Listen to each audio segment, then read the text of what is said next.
Hello. How are we all, everyone? Hopefully we're well. Oh, pardon me. That is disgraceful activity. Hello. Oh, that is. I didn't mute it. How are we all, everyone? Hopefully we're well. Shut the fuck up, Logan. I did not give you permission to speak.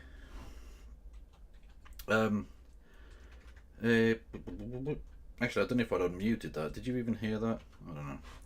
Anyway, this is going fucking well. Absolute belter of a start so far.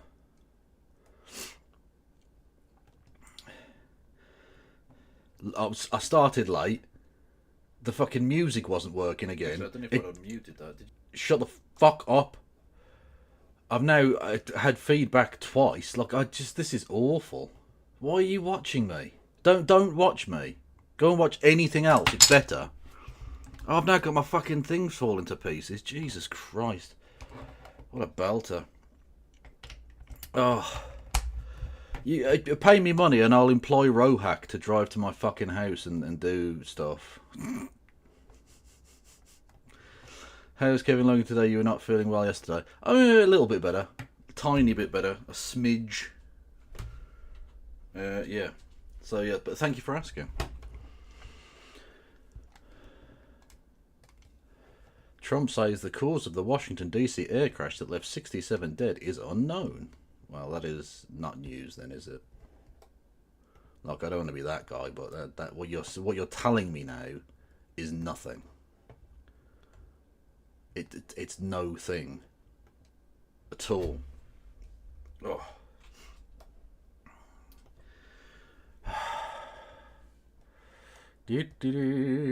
Now I've got to sign into the BBC because obviously, why not?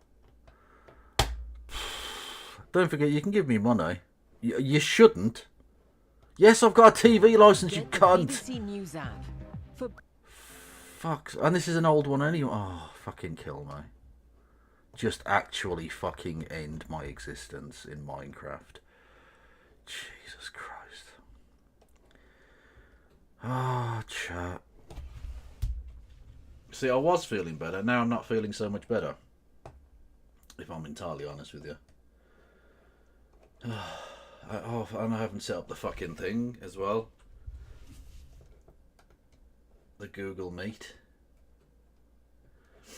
So far, this broadcast has been mainly me going for fucking ages, and just generally being shit at this. So, you know, that's nice. Again, you can give me money. Why one would want to, I don't know, but you certainly can. In the form of bits and subs and all of that jazz. You can become a member on the YouTubes, do super chats, etc. And if you do a super chat, you might scare the shit out of me. It's certainly very possible. What is this? I'm the milkman. My milk is delicious. I don't know what the fuck that is, Vogel. That's very weird. I thought this was Slop Token, and I stumbled here. Free Luigi. Free Luigi indeed. Fuck yes. Anyway, we're gonna do about an hour's worth of shite, and then we're gonna do question time, which is even worse. These are the things. Is a 7-hour stream decent? Would you say 7 hours is a long time? Yeah. Yeah. 7 hours is a hell of a long time. I mean, it's not Hassan levels of like madness, but it is long.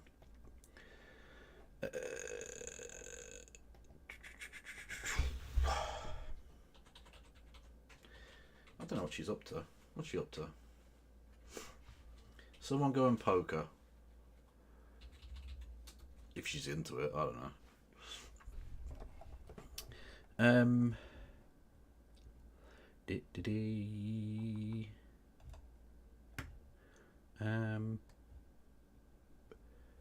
Kemi Badenoch car crash interview. Oh no. Oh, I don't know. We'll see when she gets here. How's everyone, by the way? I haven't been watching chat. I've been too busy trying to do the setup that I should have been doing before the show started.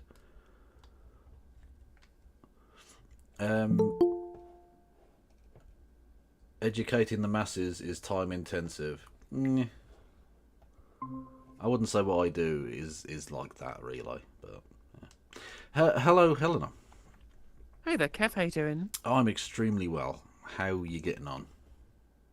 I cannot complain. Can't complain in the slightest.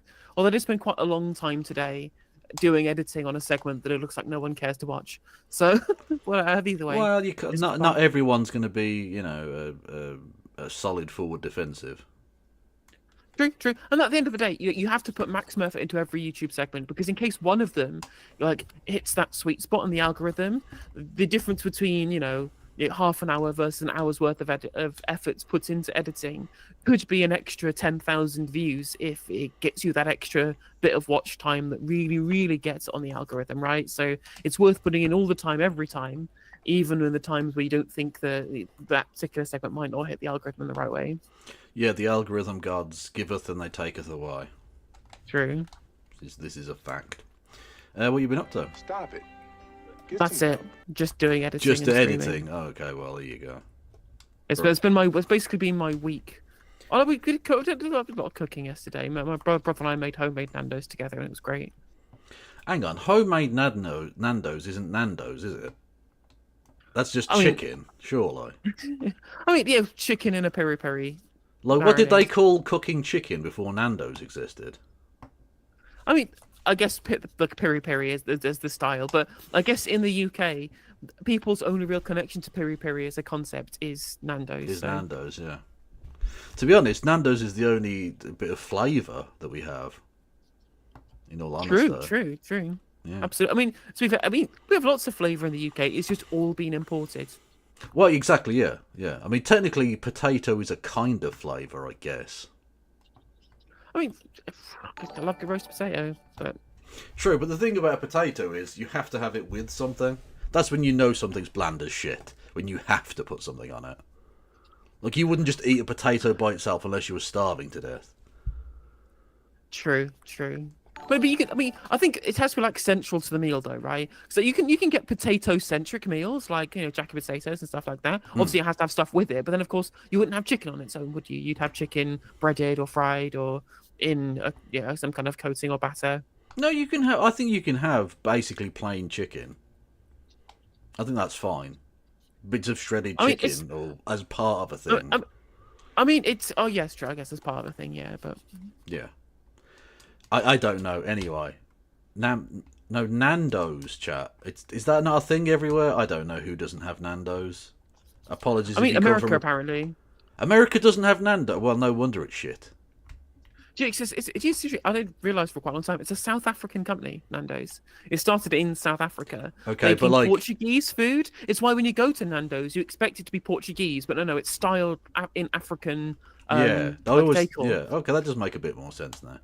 But like, okay, but the thing is it like South African or is it white South African? My assumption, given the history of South Africa, is that all of the decor and themes are South African, and all of the people who own it and make all of the money are white South African. Almost certainly, I imagine so. Yeah. Let me find out who the founder was. Yeah, it's Portuguese African food. Yeah, fair enough. Okay, well, I'm not going to make any assumptions, right? But the key people who are the owners are the Enthoven family. Not a particularly African name, Enthoven. No. It's definitely giving me more kind of Northern European vibes. Certainly. It's reasonably Dutch. It is. It does sound like it might have shot innocent striking black workers in the 1960s. Yeah. Not that I'm suggesting that particular family were involved in the Sharpsburg massacre or anything like that. No. Heaven forfend. Just that it's got the kind of name that suggested like that it would have been on a list of people not to do business with in the 70s. like that kind of thing. I mean, it was founded. Let's have a look. It was founded in 1987 by Fernando Duarte, who was Portuguese-born, and South African-born Robert Brozen, and it's now owned by the Eindhoven family. So it's not great that given the status of its founding. Yes, yeah. Well, you never know. Look, sometimes you do get people who interbred is to use the weird phrase. They miscegenated. So you do occasionally get like a Van der Klerk, and it's like a black guy, and that's always fucking weird. True. That does happen, you know. I mean, you've seen plenty of these people on Colpack deals, haven't you? Yeah. Whereas you don't get many umbetes that are like, you know, crispy white guys. It's true. It's true. Don't work the other way around, does it? So much, you know. Anyway. No, no idea why. Actually, that's strange. Well, it's almost like white people are quite racist. I mean, basically true. Yeah. But it has nothing to do with Britain, so leave us alone. We didn't do anything weird in Africa. Sure. Although what the Wikipedia does say is that in 2018, Indeed.co.uk named Nando's as the 6th best private sector employer based on millions of employee ratings and reviews, which is that's something. I mean that's it's not a thing. I'm have a look now. I'm curious. Oh, they've taken the source is now no longer. When you say live. The source is not live, do you mean Peri Peri or the source the information? Hey I was interested to see who else was been a high-rated private sector employer, because you'd think, given it was actually done by millions of employee reviews and not done by like a survey that you can pay for, that BrewDog would not be up there. Yeah. So last time we covered BrewDog, he said that he was a top-rated employer, but it was like an employee survey that you could pay for and they were forced to do, rather than being kind of an Indeed.com's voluntary system of reporting and reviewing, which would probably be a bit more accurate. Honestly, it's amazing to look. If they'd had this kind of PR centric nonsense way back when, you just imagine like the SS saying, well, actually, we've got a lot of employee satisfaction because they paid for like a fucking company to force their slave labourers to say, oh no, we love it here. So the SS would be like top rated employer according to employee.com, you know. That would be bad. Not that I am suggesting that Nando's is anything like the SS. I'm not suggesting. I mean, apartheid South Africa. I'm not saying it's completely unconnected. I'm just saying for legal reasons, they may not kill people at the end of a bad shift. Oh, God. Oh no, Kevin, Logan. On Holocaust Memorial Week of all things, Kevin. Yeah, but I'm saying they're not like that. I'm saying it's good that they're not doing another Holocaust at Nando's. I mean, that does help when your 6th best private sector employer doesn't do such a thing. Yeah, that is true. Although it would stop the complaining from bad employees. Just saying. Industrial relations, according to Kev. Anyway. Glitch Monkey asks, is it wrong that you don't like the taste of BrewDog? Well, it is beer, therefore it does taste bad, so I'm not surprised. No, beer's okay. You get good beers. I don't know. I don't think I've ever tried a BrewDog beverage, if I'm entirely honest. I mean, it's fucking hipster craft beer. Yeah, it doesn't sound like your thing. It's probably pish then. Yeah. Yeah. To be fair. Anyhow, yeah. What did we got on early to do something? I don't know what though. So there was a couple of things I thought was worth watching. One of them, it's Sarah Champion MP talking to Politics Joe. There was some clips that came up on my TikTok about her saying, well, we don't want Israel's weapons to be used on children, but it does have a right to defend herself. So I thought that'd be funny to watch and mock her trying to defend the fact that David Lammy is a fucking monster. Okay. And then there was also a video of Harry Cole interviewing Priti Patel, getting into a very heated argument about immigration. And because Priti Patel was the Home Secretary when they had 1 million net migration, she basically has to defend all of the good things about migration, which I think, as Priti Patel, is very funny. So it might be worth watching. So, is this why Labour should arm Israel and can't say genocide? Oh wow. Okay, this could be crispy then. Let's go.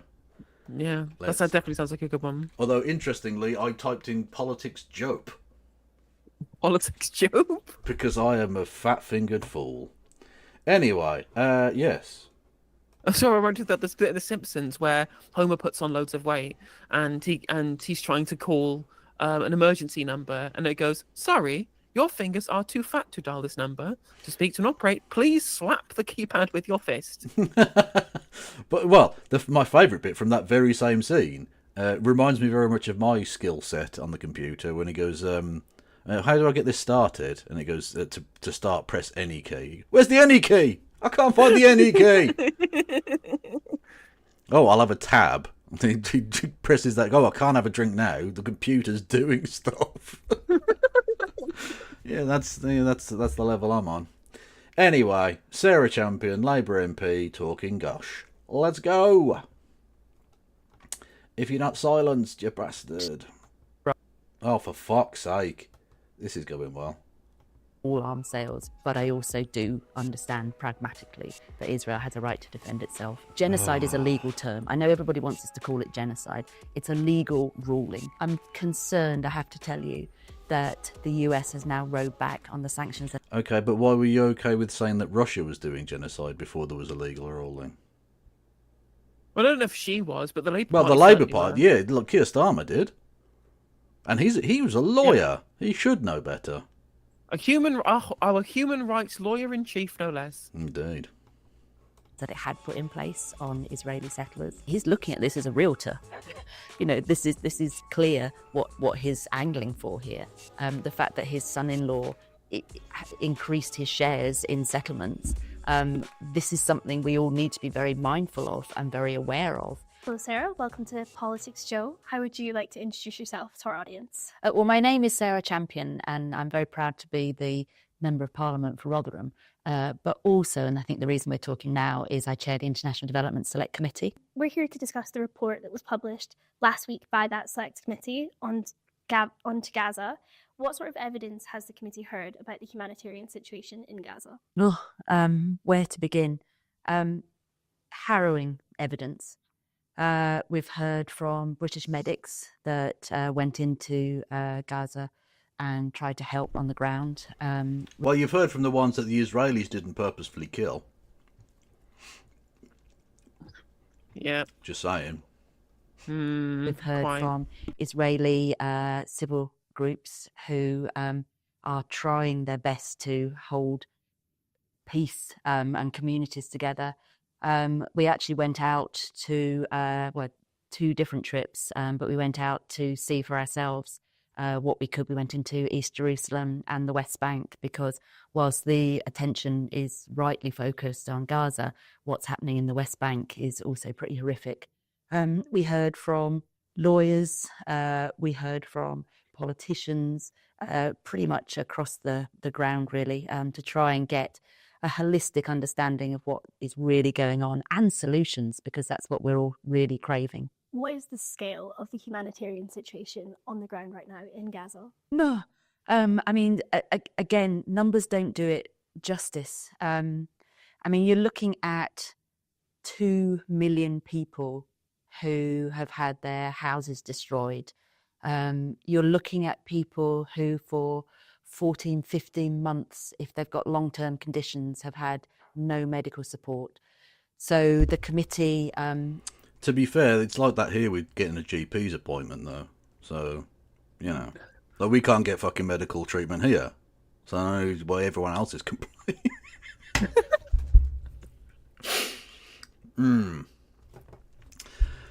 Are you saying that if you really want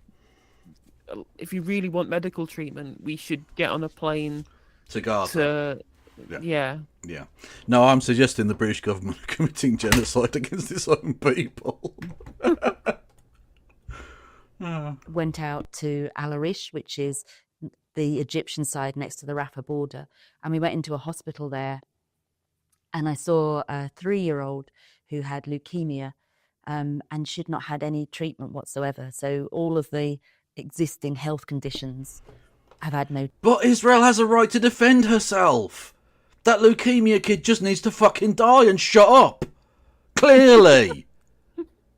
The fuck? Like, you can't in one breath you can't do this. You can't say, well, Israel has a right to defend itself. How the fuck is denying a leukemia kid fucking medicine and treatment, and at the same time blowing up the very hospitals that would give that treatment with our fucking weaponry, guided in by fucking RAF planes from Akrotiri, right?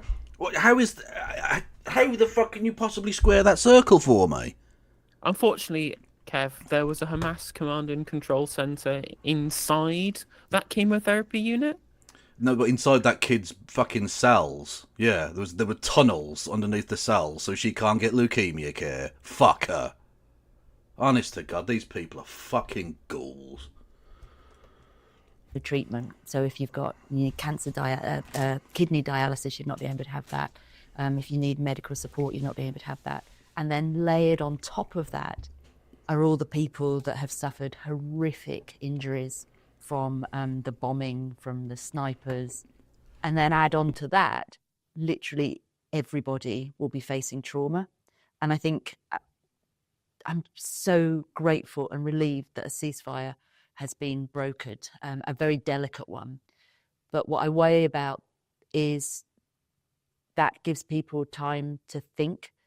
And I think the trauma that everybody involved with that is going to go through is going to be immense. And I think that that's going to be the second catastrophe that falls that poor region. Clearly, as you said, the access of humanitarian aid during the ceasefire is incredibly important. And Israel are insisting that they are going to go ahead with their ban on UNRWA, which is the UN agency which gives humanitarian aid to Palestine. Your report says that the government must do all it can. Well, Israel's clearly on the right side of history then. Look, name me a single instance in time when denying of aid and medical care to people in desperate need has ever been done by the bad guy. Well, just unfortunately, the UNRWA is Hamas as well, so can't be allowed in. I think, of course, the reason why they say UNRWA is Hamas specifically is because the existence of UNRWA as a refugee agency, essentially, is tacit endorsement of the idea that Palestinians are refugees, right? Yeah, exactly. The continuation of the Palestinian refugee crisis, because again, they are stateless and still Palestine has a state that's recognized by Israel, means that there has to be at least some acquiescence towards the rights to return, given that they are refugees from the expulsion during the Nakba. And Israel can't countenance that because they can't undermine their ethnic majority. They can't undermine the state of Israel as an ethno-state by acquiescing to the right of return. So by removing UNRWA, they can treat these people as essentially permanently stateless, non-refugee people, which is monstrous because that is what Israel is like it's what anyone is like when your primary concern is ethno-nationalism and the desire to have the divine right to Judea and Samaria rather than, basic humanity. Very much so. To ensure that Israel abides by its international humanitarian law obligations. What actions can the British government take to ensure that UNRWA is allowed to continue operating in Palestine? I mean, we say UNRWA. We can say pretty please.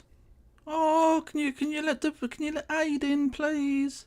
Oh, okay. We will be very angry, and we shall write you a letter telling you how angry we are. No, we're not even doing that. We're not even at John McDonnell levels. We're not even there. It's literally just like, Mr. Netanyahu, Mr. Netanyahu, can you let in the aid, please? No, okay then, never mind.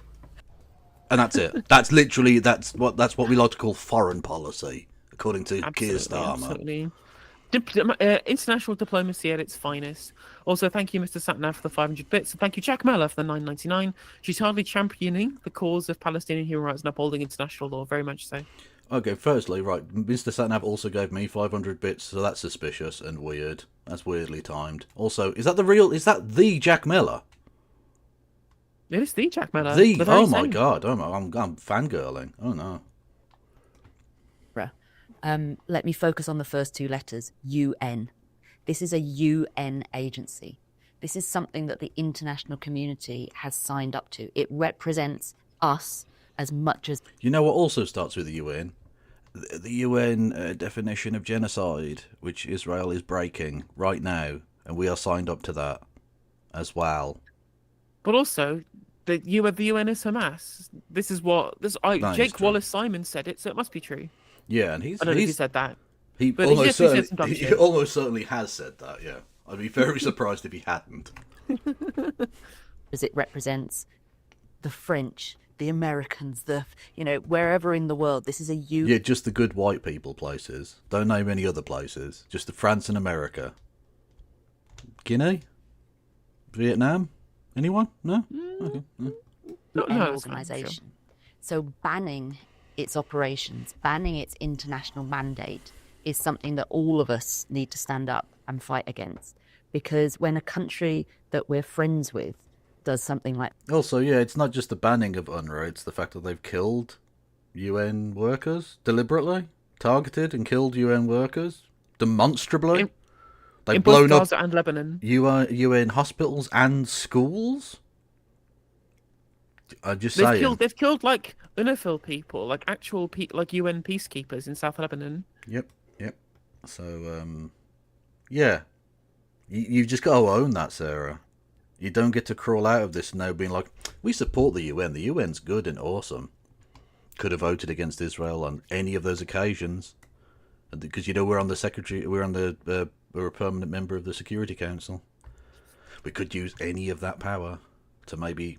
I don't want to do this anymore. Just fucking... Oh, bastard. Sorry, I got done by the sound alert again. Apologies. Oh, that is so fucking... Oh my god, that audio is so real. Shit, sorry. Yeah, fuck Benjamin Netanyahu, that's the point. That to the international community. How do we have any solidarity when it's a country that we have conflict with that does it? Respecting international law is the foundation of democracies. It's how the world operates. So challenges to that is something that we must call out. So our report is very, very clear that the government needs to be front-footed in challenging this. If it happens, I'll go further and say I think the whole ceasefire and long-term any peace and any sustainable two-state solution is under attack, if not untenable. Because what I don't think people understand is UNRWA is effectively the local authority for Gaza, but it is also giving support to Palestinians in the West Bank, in Jordan, in Lebanon, and in Syria. So by effectively banning this, the Knesset is preventing any support going to a vast number of people. I mean, just Gaza alone, you're looking at 650,000 children who won't get any education. So they've gone through over a year of conflict. Given that fact, I think it's definitely a very good idea to sell these people weapons, don't you? Yeah, so they can continue to enforce that rule. Yeah, definitely. Yeah, exactly. Awesome. And to also give them international diplomatic cover as well, and invite their president over to shake hands. Yeah. Yes, thank you to James Holmes for being super Hamas and gifting 5 memberships. Thank you XYZ for scaring the shit out of me. Much love. Yes. Not going to get any education. UNRWA also does things like the sewage and refuge collection, both in Gaza but also in the West Bank. Now think about not getting your rubbish collected. Think about not having sewage. Again, we're not having that here either. Once every 3 weeks or whatever. And that's if they do turn up. Yeah, Gaza twinned with Bristol City Council. Yeah, exactly. Sorry, it's a joke. Sorry, Sugar Horse 666. Well, no, I know you're bored of the bin collection discourse. Look, I'm just going to say Birmingham City Council has as much fucking money as the local authorities in Gaza. In fact, Gaza, by just having no money, is richer than us. It's not even in hundreds of millions of pounds of debt. It's fine. They're going to put on a rock concert in Ramallah to raise money for the beleaguered Birmingham City Council. Yeah, they're going to get a GoFundMe together in the fucking Gaza Strip for us. Thank you, lads. Much love. Sewage systems. I mean, the threats that does to your health is one thing, but also the likelihood of there being civil unrest as a consequence of that is enormous. So I just urge the Israeli government to think twice about this, because this is an it's not even writing a letter. I ask them to think twice about it. They've probably thought about it a lot of times and gone, no, we like that actually, yeah, no, we're going to carry on doing exactly the same thing we always were going to do. Fuck you, bitch. Like, you're literally shitter than McDonald's strategy. You're shitter than Hans Blix. It's just crazy, right? It's just like, you recognise that this is like a gross violation of the human rights of the Palestinians, an absolutely fucking damning indictment on the absolute monsters in charge of Israel, and you're like, please reconsider, please think twice. I'm like, put fucking sanctions on these pricks. What the hell? Yeah. Asking them to think twice as you hand them more guns, it's a bit of a mixed message going on there. So you promise you're not going to enforce any more belligerent occupations with these weapons? Yes, we promise. Wink, wink, nudge, nudge. Well, they're not even doing that. They're just going, no, we are going to do that. Okay, then. And that's Can you it. think about that again? I have thought about it again, and I extra want to do it. Please give the weapons. Oh, okay, sure.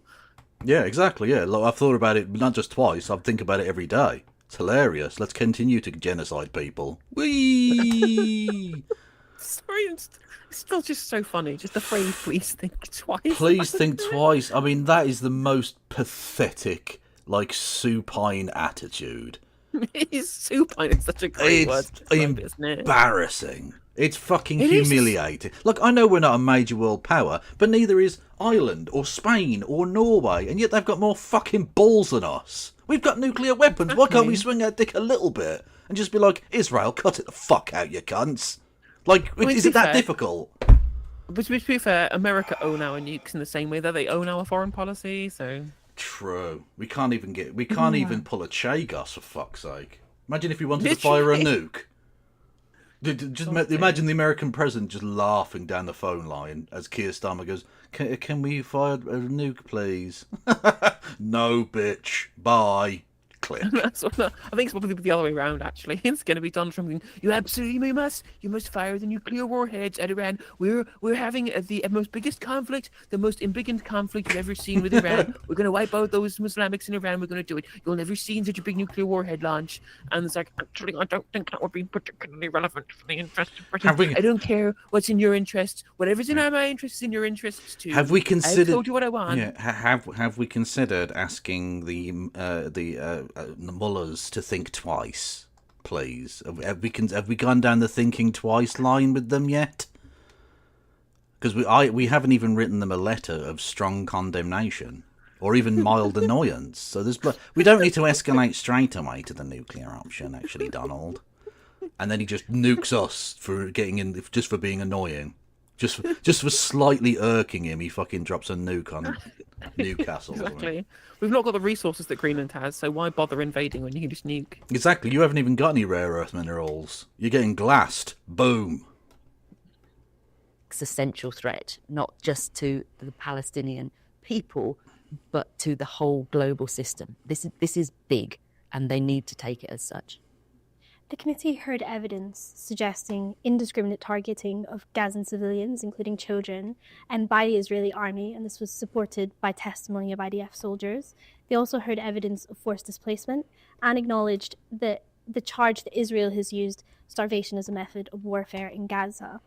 And is this tantamount to genocide? And should Keir Starmer acknowledge it as such? I mean, for me, the evidence we received was overwhelming, but I'm not a lawyer. What I would say is the international courts have already done I can't remember the exact expression that they use, an indicative ruling to say that these are war crimes. So therefore, my opinion and what I'm advocating is that the UK government needs to treat them as war crimes. Don't wait until we have the definitive ruling, which, genocide is a legal term. I know everybody wants us to call it genocide. Okay, if there is overwhelming evidence of war crimes, both phrases you have used, it's not even even if we ignore the phrase genocide, you have said the evidence you received was overwhelming, that war crimes are taking place. Why are you not calling for us to cease all sales of arms to these people then? because They've they're committed, doing like, they're doing infinite war crimes. Yeah, we have strong evidence of war crimes taking place. Stop selling that government fucking weapons, then. And like the thing is, what's crazy about this is that even if you take everything from Al-Aqsa flood until now and you completely erase it from history, we were still selling Israel weapons and giving them diplomatic cover when they were committing grievous violations of international law ever since 1967. Like, we have been a political and military ally of Israel for the entirety of the time when they have been belligerently occupying, engaging in internal pogroms, in illegal settlement construction, like settlers burning down olive gardens. Like, we have constantly, ever since 1967, refused to sanction or criticize Israel when they make grievous violations of international law and engage in war crimes, because the occupation of Palestine is one long war crime, quite frankly. Yeah. And this is evident. We have evidence of this. It is openly agreed upon throughout the entire international community that the existence of the occupation is criminal. Yeah. And we shouldn't have stopped selling them weapons in 1960, since 1948, of course, but at least since 1967. Yeah. When the true occupation of Palestine began, in a legal sense rather than in a more kind of holistic sense. Indeed. And so to try and say that we will have to wait until we know that there are crimes committed, it's one big crime. Israel is a crime. All they do is crimes. Can you and Helena tell me what our government are selling to the settler colonial state? Well, technically, the British government don't really sell much of anything because they don't really produce much of anything in terms of weaponry. It's a matter of allowing what's called export licenses. And so the government can basically shut down British manufacturers of weaponry and like parts for planes and helicopters and stuff from selling to certain countries, or at least doing so legally. They obviously always circumvent it and do illegal shit. Gun runners are a thing around the world. It's fucking evil. The arms industry is genuinely one of the worst industries on earth. It's awful. But there's a really great bit by the comedian, whatever his name was, like going undercover and pretending to be an arms salesman. Really good to get the. Firstly, I told you that. I showed you that yeah. He was Mark Thomas. Mark Thomas is That's amazing. the one, yeah. If you get a chance to watch his, either watch that documentary or read his book As Used on the Famous Nelson Mandela, which, by the way, is that title comes from an arms manufacturer's like catalogue, where they had what are technically illegal hand and ankle clamps that you like tie someone to a wall with, which are illegal. You can't do that.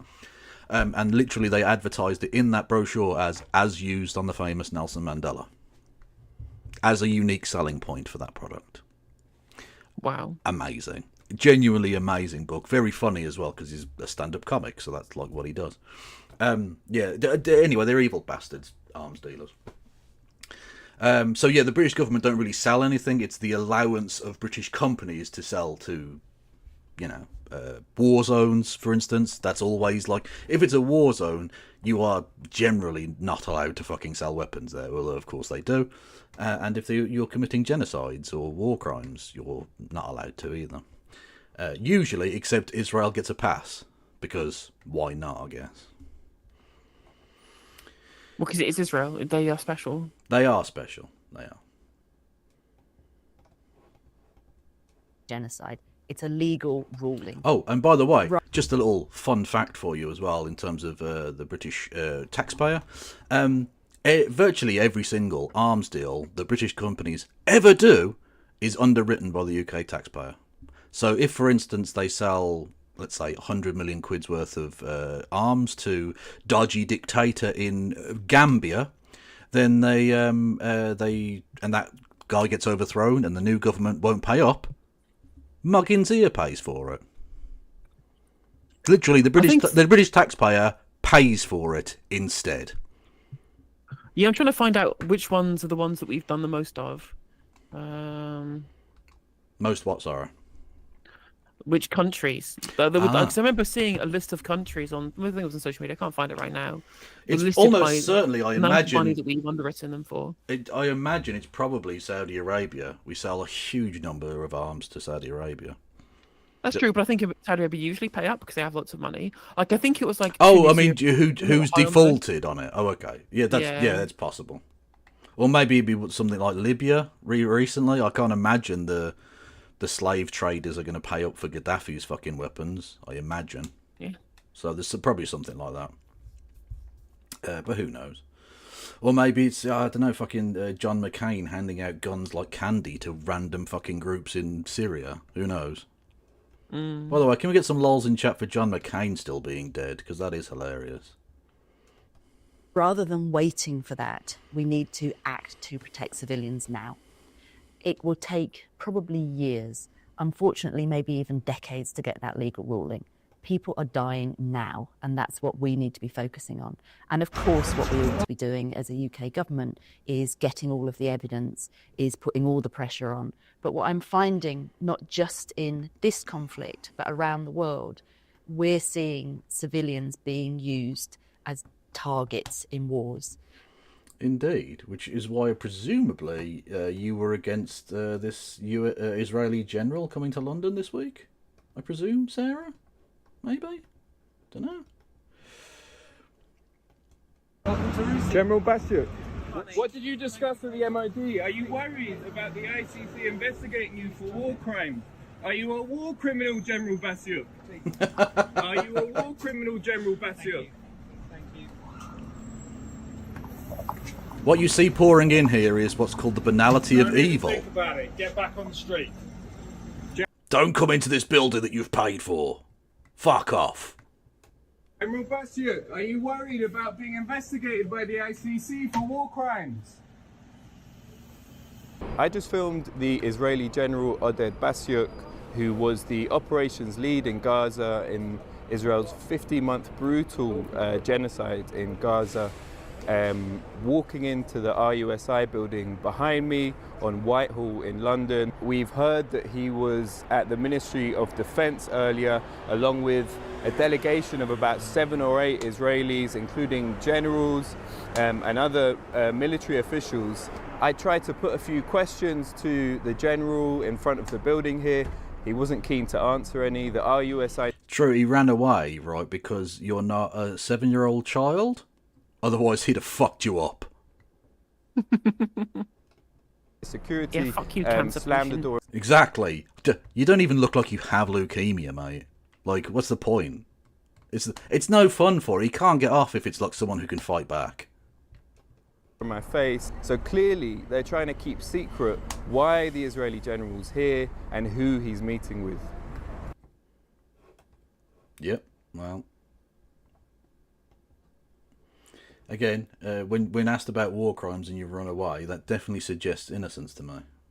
100%. It would have been very easy to just say no. I've not done any war crimes, but You'd expect them to.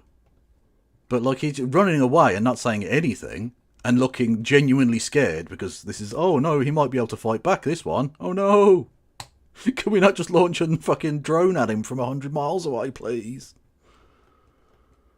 And the evidence is backing that up. There's a report that will be coming out from the UN in May, which will give this last year's data on this. But overwhelmingly what we're seeing around the world is civilians seem to be a legitimate target anymore. They're not. And we need to be doing everything that we can to call that out. And our report... Not doing anything to stop it, though. Not materially. Just calling it out. Brilliant. And I now am urging the government, literally look in your toolbox. What have you got to try and prevent this?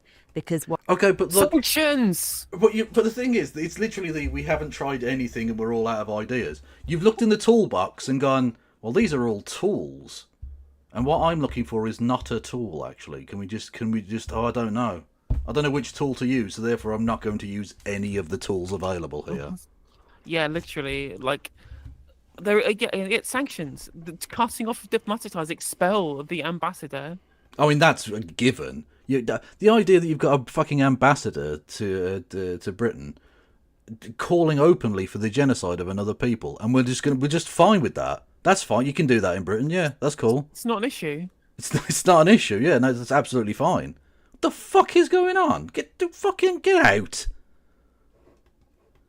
Whilst there is a delicate ceasefire in Gaza, we know that there is targeting that's going on of civilians in the West Bank. So we know. So stop. Okay, so you know there are war crimes. Giving. You just asked. We need to find out if war crimes are happening. You've just described fucking war crimes, you stupid moron. Also, okay, so stop giving them weapons then. So if you know that what they're doing is targeting civilians, literally, how can you possibly defend selling weapons to them at all? Under any circumstances. And yet you're fine with that. No, well, we stopped 6 of them out of 1 million, so that's fine. And we're still using fucking literal RAF planes to do logistics runs for them. We're literally aiding and abetting the evil.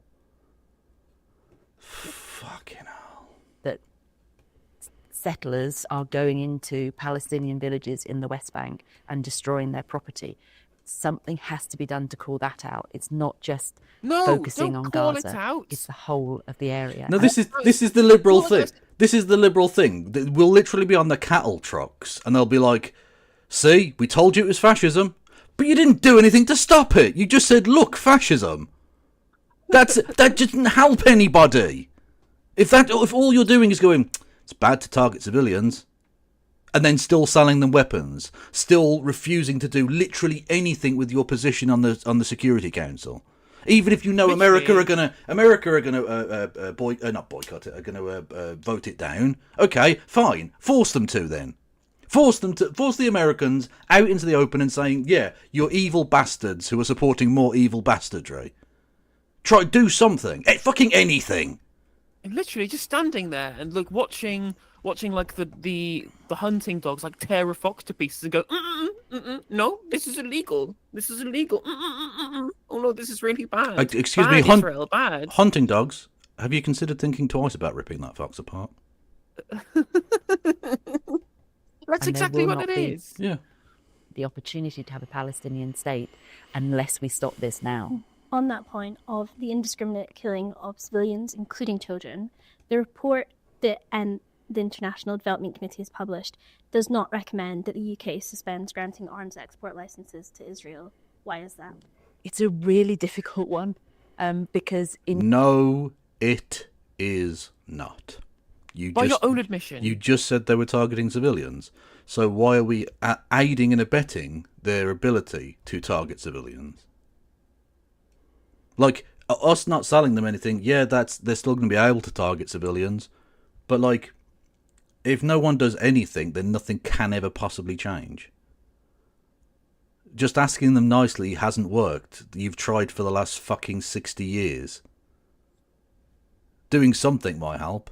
Literally, these motherfuckers are to the right of where Ronald Reagan was on Israel. Yeah, yep, totally true. Fucking insane. In your heart, you want to just stop all arms going. But you have to be pragmatic. No, you don't. Nope. It's international relations. You can be all or nothing if you want to. Did we say this about Russia? Did we say, we're going to allow some guns to go to... No, we said, no, you can't have any fucking guns. No. Yep. Bad Russia, Exactly. Naughty, stop invading people, no guns for you. Although what's interesting is that we did take that approach with Russia when they were doing what Israel is doing to Gaza in Chechnya.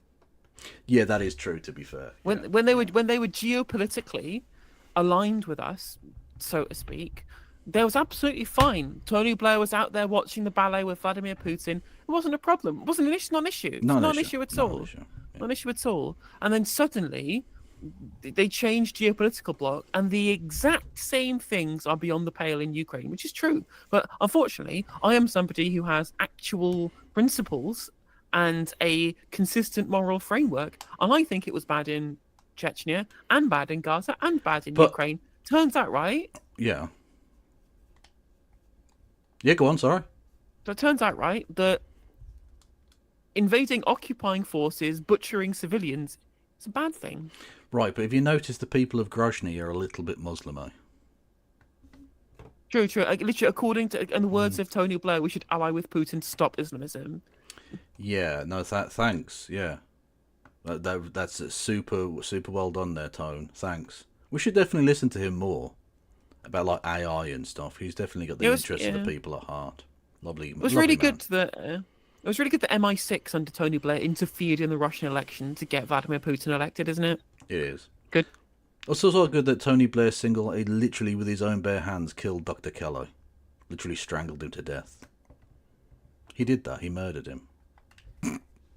I made that one up, but you know, it could be true. Israel is in a very delicate situation. It's surrounded by, well, I'm particularly thinking of Iran. Hang on a minute. Israel's in a delicate situation. Did that happen for no reason? Did that just kind of appear out of nowhere? Is that something that just is a fact of the universe that is incontrovertible? Or maybe Israel did some things that made them not particularly well acquainted with the people that are pretty near them. Also, they're not even really surrounded by that anymore, because like Saudi Arabia are cocked, Egypt are cocked. Well, virtually all of their neighbours are cocked now. They've been bought by America to just look the other way as their Palestinian brethren get fucking slaughtered. Hezbollah in Lebanon. So do we say no to any arms sales when they do have a right to protect themselves? What we're concerned about is that those weapons are not being used on civilians. And I think the government has gone as far as it can. And let's be very clear. I can hand on heart say David Lammy, our Foreign Secretary, does not want the weapons to be used on civilians. Okay, what's he doing to stop that, though? What is he doing to stop any of that taking place? Strongly worded letters asking them to think twice. Just having a nice meal with Donald Trump. That'll definitely stop it. Yep. However, you know, as we've seen in our country, a kitchen knife can be used to kill someone. I would much rather... I don't mind us selling Israel kitchen knives, particularly. It's the bombs that the issue, isn't it, really? Kitchen knives have legitimate uses. I'm not sure what white phosphorus does. Us suspend all arms sales, but I also do understand pragmatically that Israel has a right to defend itself, and it's not just the Okay, I'm just going to drag you back to the first thing you said. How is them denying healthcare to a leukemia patient child defending herself? I mean, I'll leave that question. Answers on a postcard. Yeah. Conflict with Palestinians in Gaza that it needs to protect itself from. If we know, though, that these arms are being used against civilians, is there not a complicity? Well, yes. I understand to support the argument, I have to say yes, and that's why I'm urging, and the report is urging, that we do all that we can to get the evidence. And retrospectively, and that doesn't help the family that's dying, retrospectively, we need to be able to prove if there were war crimes committed or not. And we also need to hold up our... You literally just said they were targeting civilians. Under what possible circumstance would that not be a war crime? Just in your wildest hypothetical imagination, can you think of a situation where specifically and purposefully targeting civilians would not fall under the category of war crimes? Ever. In any fucking way. Because, the designation civilian means you can't fucking shoot at them. You can't kill them. They're not combatants. So the thing is, right, these people understand this principle to the absolute nth degree. They understand this principle to the letter. If they are an Israeli civilian in a southern kibbutz, yep, they understand this principle perfectly correctly, and they are correct to do so. They are correct to recognise the attacks on civilians by the Al Qassam brigades on the 7th of October were war crimes, because they were. And then when Israel do it, well, we need to investigate a bit first. We need to think about it. We need to ask them to think twice next time. Again, it's only terrorism when brown people do it. Literally. Our hands, and if we have got it wrong, then we need to take accountability for that. The UK government has taken some steps in pushing back against Israel's expansion of settlements. However, the report acknowledges that the Israeli government continues to fund these settlements. Should the UK government sanction politicians facilitating settlement on the West Bank? I mean, we were very clear in our report that anybody that is facilitating these illegal settlements, and let's put the word illegal in there because Palestine, it is the occupied Palestinian territories, so any settlement building is illegal under international law. So if there is any way that this is being promoted by politicians, then absolutely. Yeah, literally. So if you have literal footage of the IDF handing out guns to these settlers, that would fall under that purview, yeah. Or potentially even government ministers. Yeah. That might be bad too. That would be bad. That certainly would be. Absolutely, they need to be accountable for that.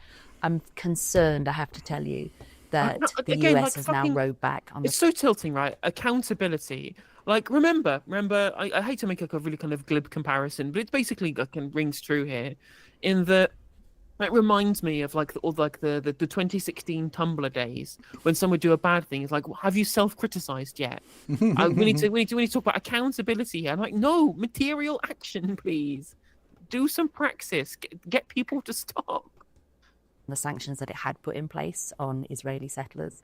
I really hope and will be pushing very hard that we don't follow suit with that, because the sanctions that we have put on are right. We're urging that they go further and look and see if there are more sanctions they can put in place, because the reality is the sanctions we've put in place haven't stopped this expansion. And you're also looking at, it's a crass way to say it, but people say that now the occupied Palestinian territories are like a Swiss cheese because there are so many blocks of settlements. There's very, very little left of Palestine. So to have a Palestinian state becomes ever increasingly difficult. Well, what you're describing is literally what Zionists said they were going to do the whole fucking time. What you're describing is what happened in South Africa.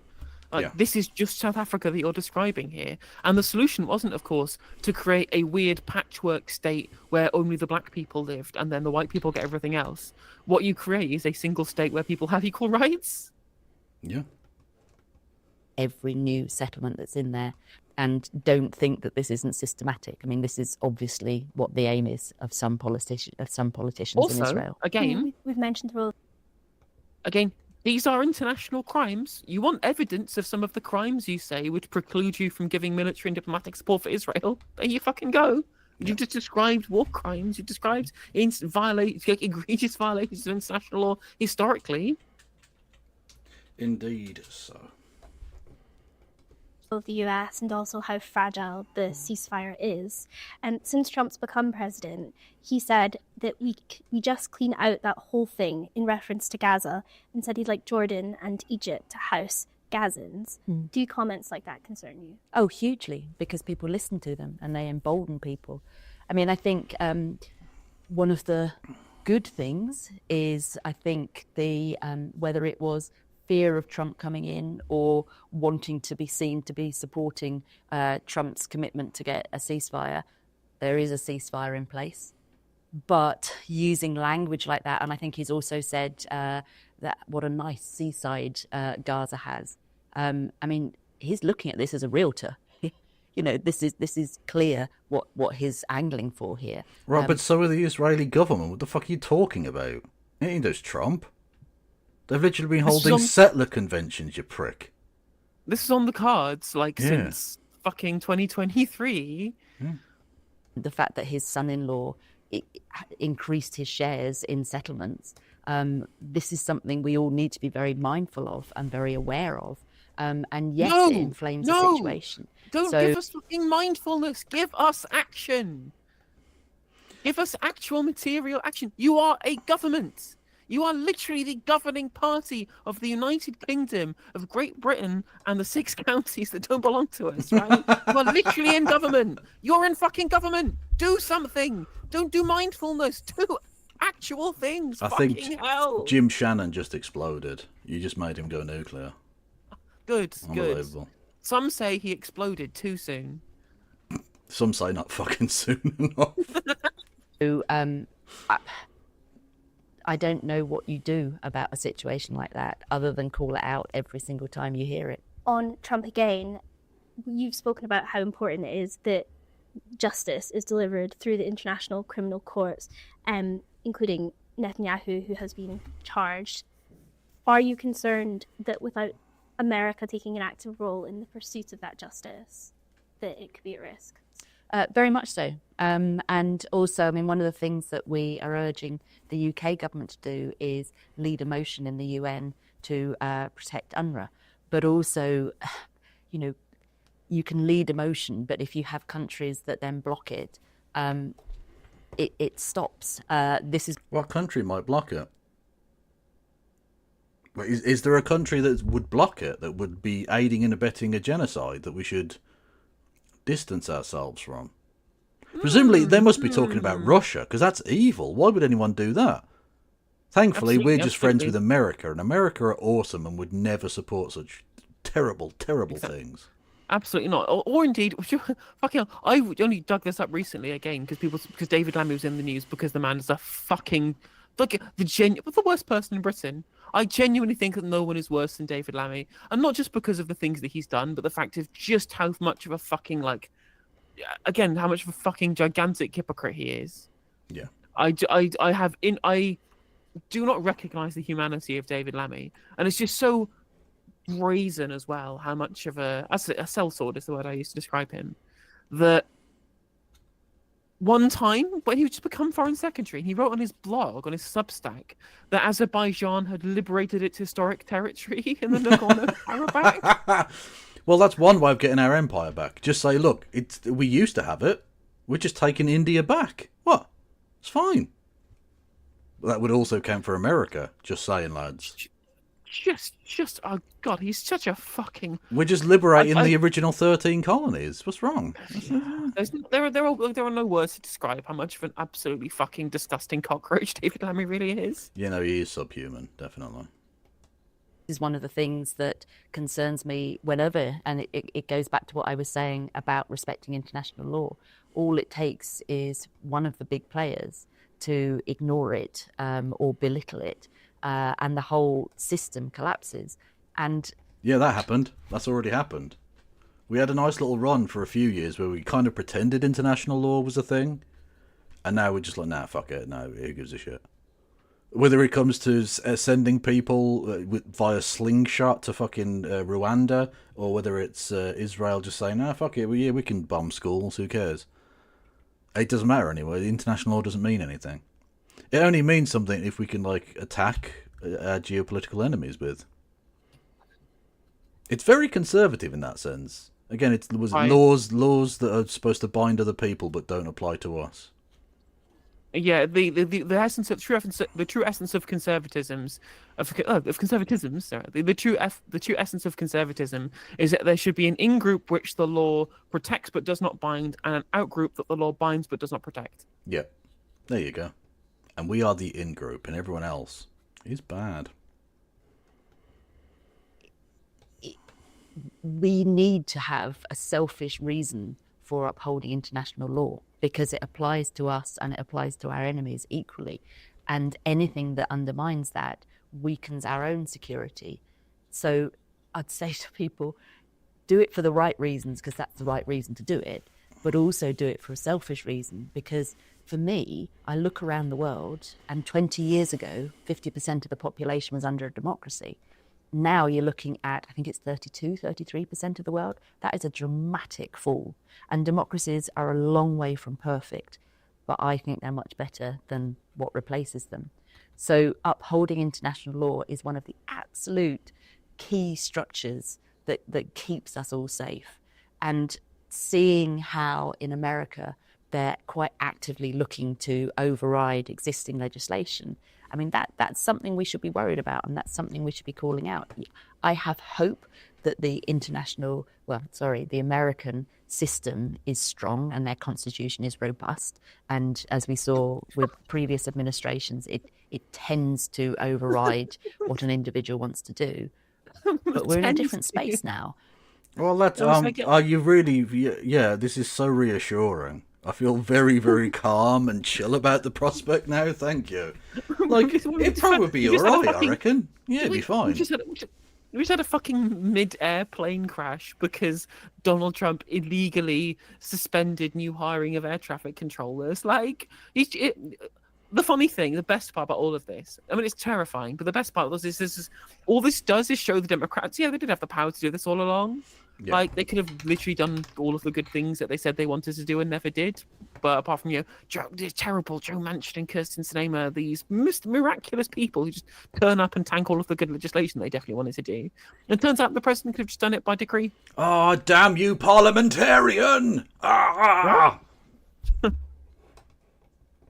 And the power of social media and how that can erode democracies and the rule of law is something that we also need to be factoring in, and look at America and who's supporting Trump. It's a lot of those big social media companies.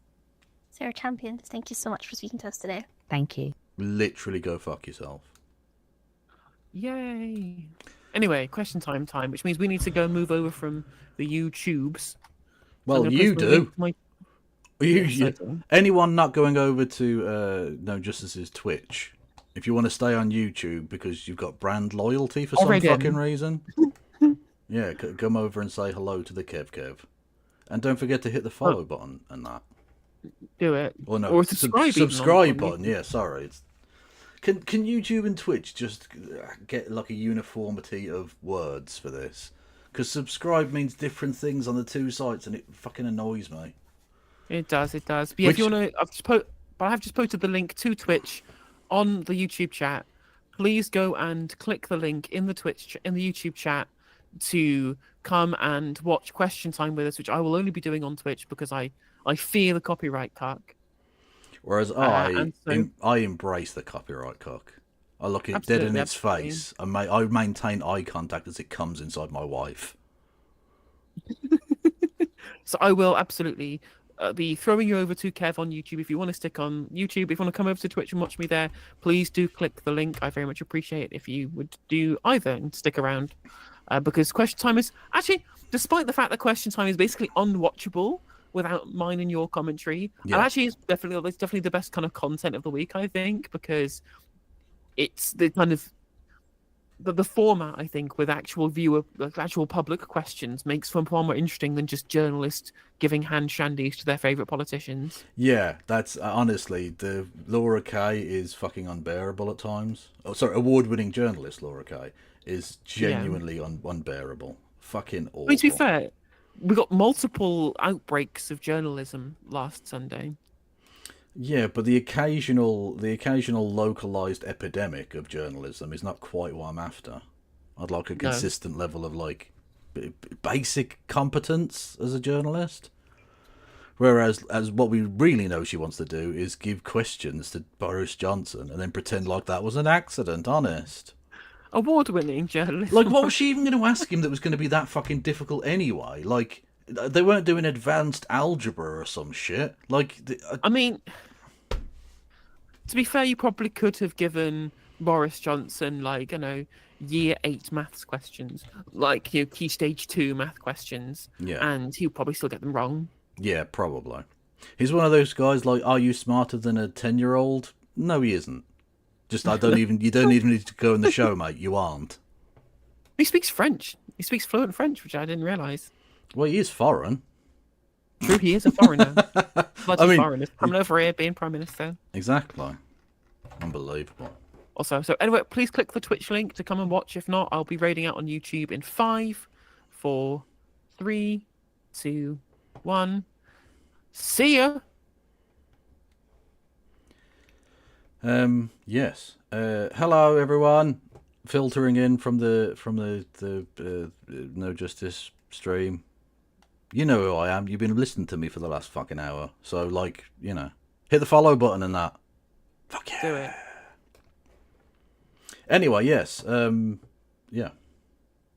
Fucking, why is it always muted? To the market town of Melton Mowbray in Leicestershire. But our audience, as always, reflects the electoral picture across the nation. And I should just point out for Americans, Melton Mowbray is famous for pork pies. That's not even a joke. Specifically the ones where the pork is fully cooked. Yes. Yeah, it's... Because regular pork pies have a bit of pink in them, but if it's Melton Mowbray, then it is fully well done. Indeed. So that's, I mean, there are worse things as claims to fame, I guess. Welcome to Question Time on BBC iPlayer and Sounds. Tonight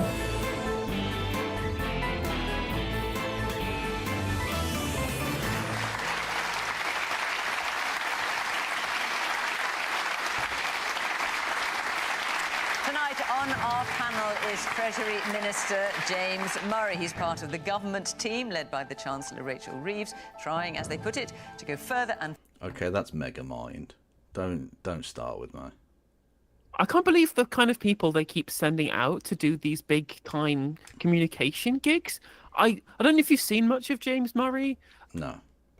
He is almost as boring as Pat McFadden. Not quite, but he's very Pat McFadden coded. Oh no. Oh god, that's going to be fun then. faster in improving economic growth. Kieran Mullen is the Conservatives' Shadow Justice Minister. Before his election to Parliament, he was a doctor in accident and emergency and was also a volunteer police officer. Helen Morgan is in her fourth year as a Liberal Democrat MP, having won the North Shropshire by-election, overturning centuries of Conservative domination there.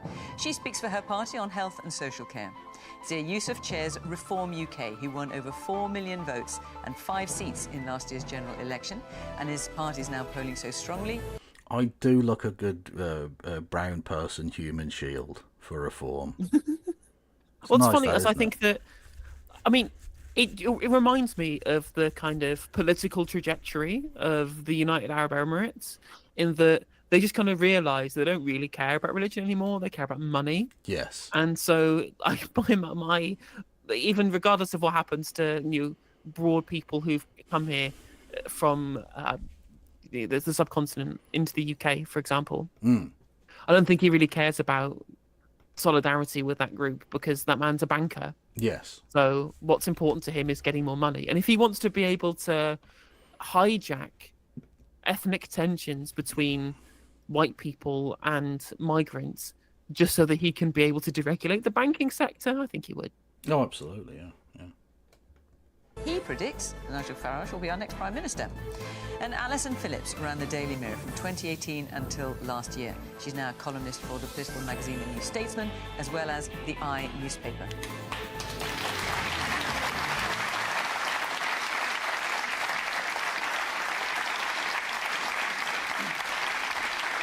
Good evening. Welcome to our panellists. Welcome to our audience here. Jim Speak just described Zia Youssef as Vivek Ramaswamy from Etsy. True. That is basically correct. Yeah, he is. Melton Mowbray, great to see you all. Thank you very much for turning out.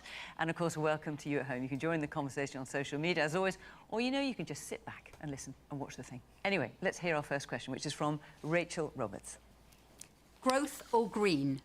Are they mutually exclusive? So, of course, we had the Chancellor, Rachel Reeves, making... Yeah, no, they're not. Next question. Her big proposals, big plans on growth, one of which is running... What did we make of her amazing plans that are definitely only going to benefit the Southeast? There's a couple. There's supposed to be an increase in rail provision, which I guess is fine after they cut a bunch of rail investment as soon as they came into government. Yeah. But that is massively overshadowed by this weird attempt at a Silicon Valley that's not going to work between Oxford and Cambridge, two places that already have a huge amounts of investment anyway. They don't need any more. Yep. Whereas, the place where Labour are tanking is in the northeast, where they're already cancelling projects and they're having to be at the whim of the definitely 100% not corrupt, entirely clean Ben Houchen instead. Yeah. And then they're just going to sell off Northumberland. They're just going to, fuck it, who cares at this point? They don't care. Yeah. And then, with regards to the Heathrow expansion, there was a really good interview, actually, on Novara yesterday, which kind of set on my mind in opposing Heathrow expansion. This guy was an expert on this stuff, and he made some really interesting points that really shifted my perspective on this. So, yeah,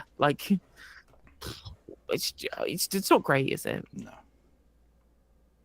But they are gonna renovate outside Old Trafford, the football stadium, not the cricket stadium. But even exactly, so, but I like, okay, brilliant. Is that the best you can do? Really? Well, funny, when I was living in Trafford or near Trafford, basically the only thing in the area. Because I remember there was like one pub, or just around the corner, and I can't imagine how rammed it must get on match days. Oh yeah, no, it must do. Yeah, must have a roaring trade. Yeah, it was pretty grubby. Well, yeah, it's next to a fucking football stadium. Yeah. And I assume this is what you're referring to, is a third runway at Heathrow, amongst a number of other things. That had previously been opposed by many in the Labour Party as being something that was not in line with climate commitments, but is now being backed by the Labour Party. Growth or green, are they mutually exclusive, James? We can have both. Both are in our plan for change, which we set out as a government. We want to get the economy growing, and we want to transition to net zero.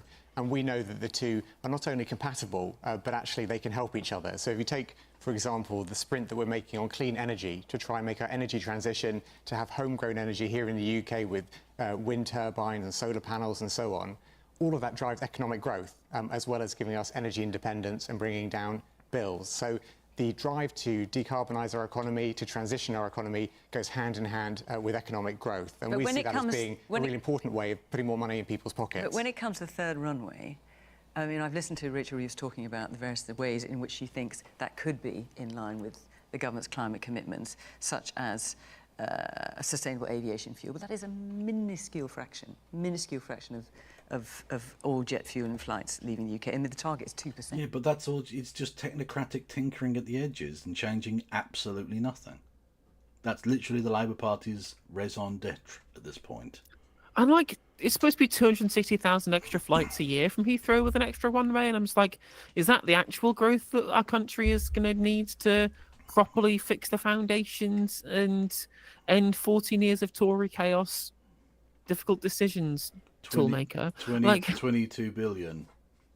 Yeah. Is it really going to give us the central mission of the highest sustained growth in the G7? No, not really. And then she talked about electric planes with batteries, but that's way off. Well, let me talk about Heathrow and airport expansion more broadly, because let's go back then. Let's do steam-powered planes. Fuck yes. Return to monkey. Exactly. Coal-powered. Fuck yes. Meeting your climate commitment, that's the question. Absolutely. Let me address that very, very directly, because as the Chancellor set out in her growth speech this week, we're determined to support airport expansion where it contributes towards economic growth and where it's in line with our climate obligations. Now, the way that climate obligations are managed in this country are through carbon budgets, and we will be publishing an updated carbon budget later this year. But within the current carbon budget, that assumes expansion of Heathrow, including a third runway. So we know there is a pathway to achieving this. There's a pathway to making sure. How do you do it? Well, it's about looking at the whole economy. It's all of the emissions all across the economy. It's net zero. So, so even if, sorry, I'm sorry to interrupt, just to make sure. So even if Heathrow and a third runway increases our carbon emissions, you are suggesting that they would be offset or reduced somewhere else to make up for that? Carbon capture, some parts of the economy where there might be residual emissions, even if, as we're putting lots of money and investment into sustainable aviation fuel and better technologies for aircraft, if there are parts of the economy where there are residual emissions, overall, as an economy, we're moving to net zero. And that's what we mean by making this transition to net zero, and exactly why airport expansion is compatible with our climate obligations. And we're determined to make sure we take these decisions. Because look, the decision around Heathrow, around the third runway at Heathrow, has been going on and on and on for years, and governments have just ducked it, they've shied away from it, they haven't wanted to take the decision. Oppose it. Well, there's lots of, for many, many years, but for many, many years, governments have not taken this decision. But what we've said is we are going to take the right decisions. Okay. We're going to take those decisions that need to be taken to get the economy growing. All right. I'm going to come around the rest of the panel, of course, but given this is a government decision, what do you think of that answer? Well, I completely get it about growth, as I work with a lot of businesses, and something is needed. But as a mum and a grandmum, the Greens question is massive. Because where are we going to be in 10, 20 years? And there's a lot of talk about it, but I think there was a lot. Rachel Reeves was saying this morning, this new air fuel, etc., has really come on leaps and bounds. But where is the evidence for me, my family, that this is the case? And I wonder whether concentrating on infrastructure, which is quite a long way down the line, whether we shouldn't be looking at more short-term growth stimulation that doesn't quite damage the economy, climate quite as much as this will. OK, let me come around the rest of the panel. I will come back to you as well. Kieran?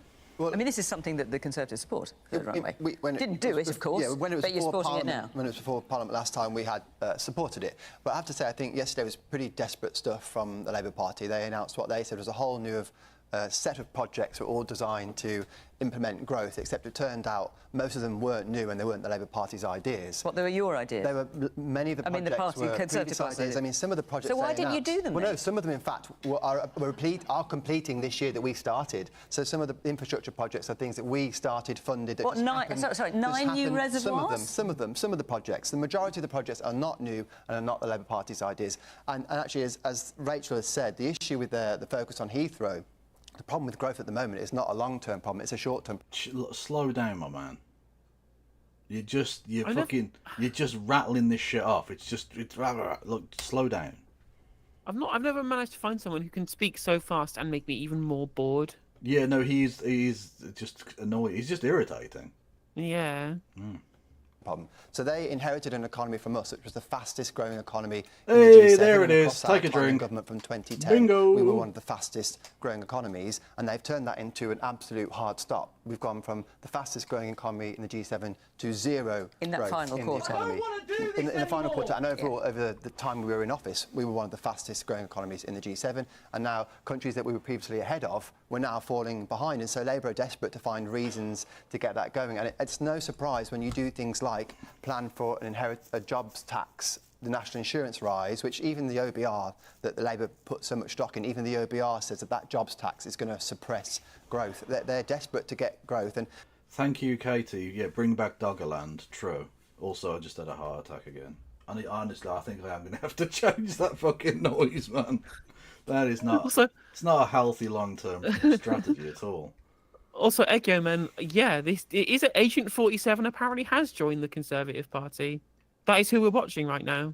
I don't know. I don't get the reference. What's that? Oh, it's that's the guy from Hitman. Oh, yeah. Well, yeah, absolutely. Yeah.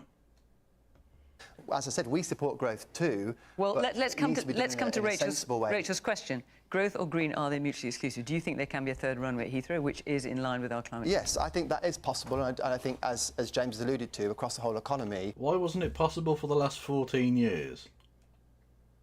Because this goes back. I remember this being discussed. And then it wasn't possible. I remember this being discussed when Blair was around. He's still around, but as Prime Minister. You had 14 years. You could have laid a third and a fourth one by now. What? You didn't do shit. That you can shift and balance in different ways, and actually our track record as a country, we are one of the fastest decarbonising economies in the G7, so that leaves us with some wiggle room. I hate this argument. They say it so often. They so often say we are the fastest decarbonising economy. It's because we were also one of the most reliant economies on fossil fuels because of privatization massively incentivizing gas startups in the 90s. The reason why we had to decarbonize more than everyone else is because we had more carbon. Norway was already using a majority of hydropower for their electricity, whilst we were having to decommission gas power plants and build clean power at a fucking rapid pace because we had so much to do. We've done it fast because we had the biggest load with which to get rid of, and we've still got too much. Indeed. Well, you noticed over the last century, Germany has had the biggest drop in number of innocent civilians it's murdered. So, we should really be thanking them for being the biggest not murderer anymore. Honest. Some controversy. Apparently it's Agent 48, not 47. Okay. But I don't care. I don't give a fuck. But someone wanted to correct you, so there you go. Whilst we're kind of debating heavily one runway, China are in the middle of building 20 new airports. And so we've got to recognise this is a global issue, and whilst we have our role to play, I don't want to see the UK fall further behind on the back of an overzealous attempt to meet these targets that we're already doing reasonably well on. OK, the man at the back with the red sweater. Thank you, Fiona. The debate seems to be very London-centric. I'm very sympathetic with the green agenda. However, in this region, we've got we've got Birmingham Airport and Manchester Airport, both of them are major airports. Why don't we have a? Why can't those cities have another runway? Because they're both major. Well, you'd have to knock down loads of shit. Like Birmingham City Airport already is, pretty tightly packed in. People use Birmingham City Airport frequently. Yeah. Well, then, yeah, maybe it should be something that how we look at more development for, rather than continually having everything thrown at the southeast. Oh no, don't get me wrong. I'm just saying specifically, like the thing with Heathrow is it's got a lot of countryside next to it, so you can you don't need to knock anything down. Now you also have the environmental impact of the fact that you've got yet more green space being destroyed, but in terms of having to buy up and disrupt other people's lives, not really. Major economies, and for example, the Conservative Party in the last Parliament, Rishi Sunak pulled the plug on George Osborne's legacy, the Northern Powerhouse. We're meant to have a train line going from London all the way to Manchester and Leeds. So you kind of ruined your own growth agenda there in the last Parliament. Okay, now I know there are things you'll want to talk about that are happening locally. I'll come back to you, James, but I promise I will. Yes, the man there. Yes, with your hand up, yeah. Yes, mine was almost the same, but part of the argument is that Heathrow is a hub airport and people fly into Heathrow and then fly on to other places in Europe. And that's all those passengers could be done at Birmingham, and then they could use HS2 if they want to come to London, or if they're just flying off somewhere else, they could do that from Birmingham or East Midlands or anywhere up north, or anywhere airport could have the extra runway. Okay, and the man behind you. Thank you. Could perhaps a member of the panel explain why it's taking or could take up to 25 years to build essentially a large strip of tarmac in London? Yeah, it's civil engineering. It really is that simple. Now, don't get me wrong, it shouldn't take 25 years, but it's not. You've got to have a fucking, you've got to have extra capacity for airport control as well, right? It's not just building some tarmac. Honestly, the British people really are very stupid. I mean, I think, you are obviously right that it is far more complex than just building some tarmac. But, China builds hospitals in months, True, but there are some very, let's say, tightly hidden costs to that kind of rapid expansion. True. Yeah, it's true. Interestingly, there's a reason that they're able to get coal out the ground so quickly, and that's because they're happy to have loads of mines collapsing because they cut corners on safety, and hundreds of miners die every year. So, do you know the biggest hydroelectric dam is the Three Gorges Dam in China? Yeah, and they spent huge amounts of renminbi building it, huge amounts of labor and time, and it's going to decay and have to be replaced halfway through its life cycle because they just forgot to put things in the turbines that would be able to defend it against the silty water, I believe it is, in the river. What you need, right? You just need to get Chinese peasants to have to make their own metal in their back gardens, and then you'll be fine. Honest. Yeah. So honest, look, it didn't work the first time. It'll work the second time. Promise. Absolutely. And when you put it so beautifully. Yeah. All right. Well, listen, there's a lot of questions for you, and I'm going to come back to you, but I want to come around the rest of the panel. Helen. So, growth or green, are they mutually exclusive? And Rachel's referring in particular, they're possibly referring to other things as well, but in particular. This is a Lib Dem now, so get ready for yet another insipid load of old shite. Have you considered, what is pro-growth and pro-green? European Union! Fixing social care. Yeah, I had a massive rant watching PMQs last night. When fucking Davey literally started off his thing with, we need to be in the single market or whatever. And I was just, what the fuck, man? That can't be your answer to every single topic. Why did I stub my toe? Brexit! Stop it. I don't know if I mentioned to you, someone pointed out in chat, that in the Grey Book of the Liberal Democrat Manifesto in 2019, they basically funded all of their public spending plans with a £50 billion Remain bonus. Oh, it's like the Tories with their Brexit benefit bonus or whatever it was, yeah. Let's just make shit up. We're going to pay for it with a special pixie tax. Anything. We will build a wall and we'll get the European Union to pay for it. Actually, you know what? The European Union would probably pay for us to wall ourselves off at this point. Yeah. Be a lot easier. To the third runway at Heathrow. So in general, I don't think they are mutually exclusive, but I think the Heathrow runway is problematic because Heathrow is one of our biggest carbon emitters. The growth that's forecast to come from Heathrow is 0.43% of GDP by 2050. So it's really a bit of a drop in the ocean in terms of growth. And it seems to me that when we talk about short-term measures to improve growth, we're ignoring the elephant in the room, which is the mountain of red tape that businesses have to wade through when they want to deal with Europe. So, for example, you know, we're in a place where a lot of cheese is made. I have a cheese maker. Oh, amazing segue. European Union cheese. It's like FBPE Gromit going on now. Fucking hell. Oh, cracking customs union, Gromit. Yeah, brilliant. The big problem, of course, is that we import 2/3 of our cheese. Cheese markets. I don't know why I gave Liz Truss a Lancashire accent there. That was totally unnecessary. In my constituency of North Shropshire. You port an anti-growth coalition. Aye. Lost a whole consignment because one box hadn't been correctly filled in on an export form. And that is crazy by anybody's standards. So what we would like to see is the government go further with our relationship with the EU, negotiate a proper customs union, get rid of that mountain of red tape, and release an enormous amount of growth without having to build a runway at Heathrow. So we don't need a third runway at Heathrow, we just need to rejoin the EU. Oh, God. They really are just a parody. They just are. Dear.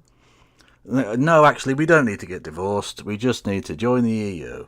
No, I don't want scrambled eggs. I want to rejoin the EU. A customs union, should people want that to happen, how long do you think that would take? I think a customs union could be relatively straightforward and quick to negotiate. What? With the EU, you think that would be quick? Stop! Yeah, I think relatively quick. You're enabling destructive behaviour now, Chair. Stop it. Okay, this person clearly has some sort of EU derangement syndrome, and you playing into this fantasy is not helping them recover. Okay, they're hurting themselves and their family, and you're making the situation worse, Fiona. Stop it. I mean, like nothing. What? A couple of years. Okay. Yeah. If we roll over and agree to everything they want, I'm sure it could do, but you know that's not the approach that we should be taking. A customs union, though, is a separate thing from a political agreement. We're not talking about rejoining the single market or indeed the whole thing, but literally reducing rules of origin rules that allow businesses to trade much more easily. It's our biggest trading market. We know that the botched deal that the Conservatives did when we... Are we talking about the fucking Heathrow or not? Look, I'm listening to thinking, is this about Heathrow or is this just now just Lib Dem jerk off fantasy land? What?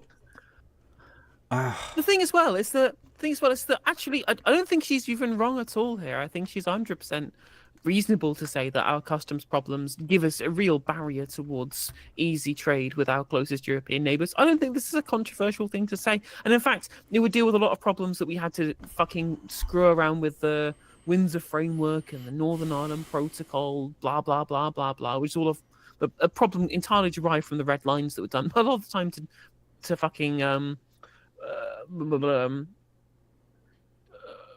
what's the word I'm looking for? To placate the DUP. Stop personally attacking Jim Shannon all night. You're out of order. I'm sorry. Unfortunately, I am joining the war on sodomy, on the side of sodomy. To be fair, sodomy already won that one. True. You're very much pulling an Italy on this. You're waiting for the war to be won and then joining in. Like it's overkill. True. But it would be an easy way, and it wouldn't be difficult to be able to join. But we would be a rule taker rather than a rule maker because we wouldn't be an actual EU member state. So we would just have we actually would have no. Our access would entirely be dependent on what they want us to do. So we'd be a taker. Yeah. Talking about sodomy. Ayo. Left Europe has cost us 4% over 15 years of GDP growth. It's the most single thing we could do, the single biggest thing we could do to improve growth, and I think we should seize that opportunity. Zia, I imagine you're not going to agree with that, but let me just bring you the Interestingly, question. Growth or green are they? I was looking at polling today. And people's position on the European Union. It's now the lowest percentage in terms of YouGov polling for saying that it was the right decision to leave the EU. Yeah. The wrong decision is winning 55% to 30%. So we're almost in supermajority territory. Yeah, it absolutely. He, yeah, I think if it were a rerun, I think it wouldn't be a particularly close one. But the thing is, it's not going to. This is my point with the Lib Dems. Even when they're right, it's still politically ridiculous to like bang on and on about it, because it's not going to happen. Now, that just because something isn't going to happen doesn't mean you shouldn't bring it up if you truly believe it. But why politically alienate yourself over something that isn't going to happen, let's say, in the next parliament or two? We're not going to rejoin the European Union in the next 10 years. So, like, why make it the central core tenet about everything? Why answer a question about Heathrow by going Brexit? Like, it doesn't work. No one cares. And that's the thing as well, is that it's so out of touch, I think, at a time when the cost of living is the most important concern for basically everybody in the country. And so to go, well, what about our trading relationships with the European... It seems totally out of touch with the voters' real concerns, which is, can we get bills down, please? Can we get my wages up? Can things be affordable again? Yeah. And maybe things would be more affordable if we had looser trade with the EU. Like maybe things would make it cheaper. Have we thought about just renaming some bodies of water in more nationalistic ways? Like, we've already done the British Channel, so we can't do that. How about the North Sea becomes the Churchill Lake? Yeah? Yeah? Who's with me? No, we call it the North FC. North FC. Oh, okay, I see what you've done there. I like it. I appreciate that. I mean, it would be a weird meme to have to explain to all of the other countries who are around the North Sea, but fuck it. You know. That's the thing, right? Is that I think the Liberal Democrats would have done a way better job at selling people on the idea of rejoining the European Union as some kind of policy that people would get behind in a material sense. If they just said, we are having problems with importing because we don't have frictionless trade anymore, that red tape on imports is pushing up prices for you. Your price that you pay at the tills when you're going to the supermarket is higher because of our reduced access to imports from the EU. That's a direct result of Brexit, and it's making you poorer, and it's making you harder for you to live, and it's increasing the cost of living crisis. And I think people would really gel with that. I think people would really take that to heart. But no one who votes Liberal Democrat and no one who's a member of the Liberal Democrat is affected by the cost of living crisis. So they don't fucking care. Yeah. They're not mutually exclusive, but I would say one thing. I love the question about why it's going to take us 25 years to build a very flat amount of tarmac on... Yeah, well, yeah, exactly. The Reform Party latch onto the most stupid thing that anyone said. I'm not surprised. The outskirts of London. This is a country that has an incredible pedigree in building things. 175 years ago, Isambard Kingdom Brunel built the... I love it. I love it. I was going to say, he's going to have to go back a fair way. We haven't built anything in fucking generations. And he went straight back 175 years. Didn't even let me pause the fucking thing before he went, Isambard Kingdom Brunel. That's how far you have to go back.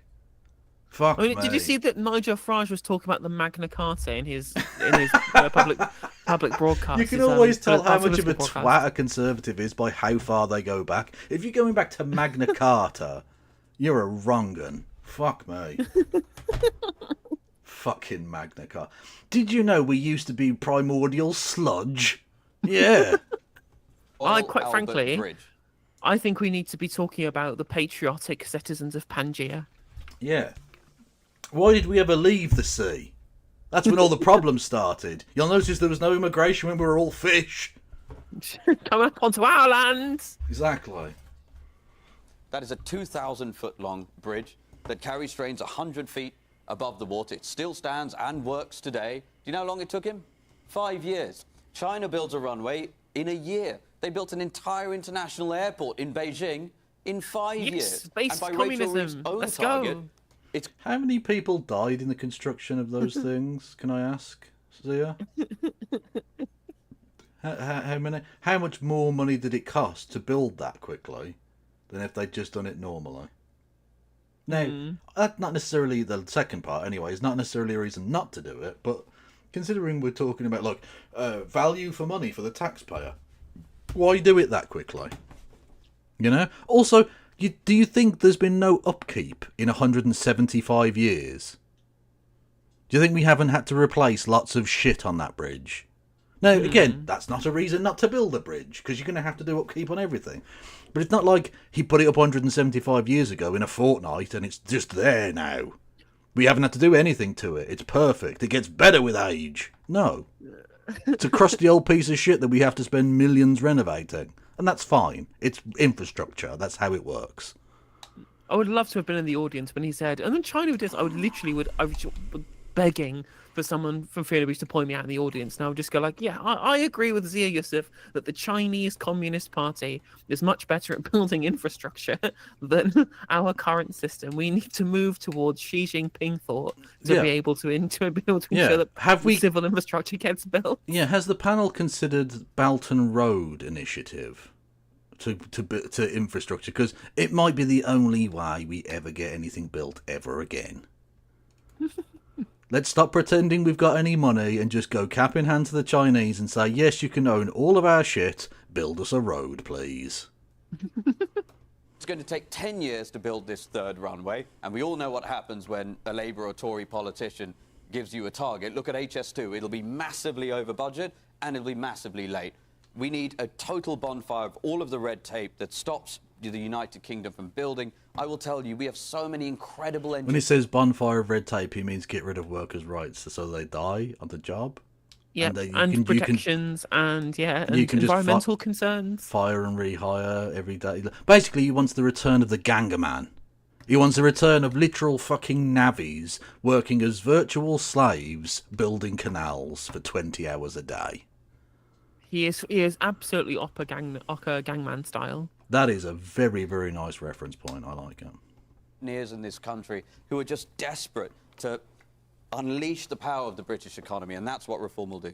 And do you think the third runway is a good idea? I think, in principle, it is a good idea. The reality is, as you pointed out, Keir Starmer himself opposed it. I think the most powerful Labour politician in the country, Sadiq Khan, the mayor... Notice when he says, well, in principle it's good, because fundamentally he doesn't know.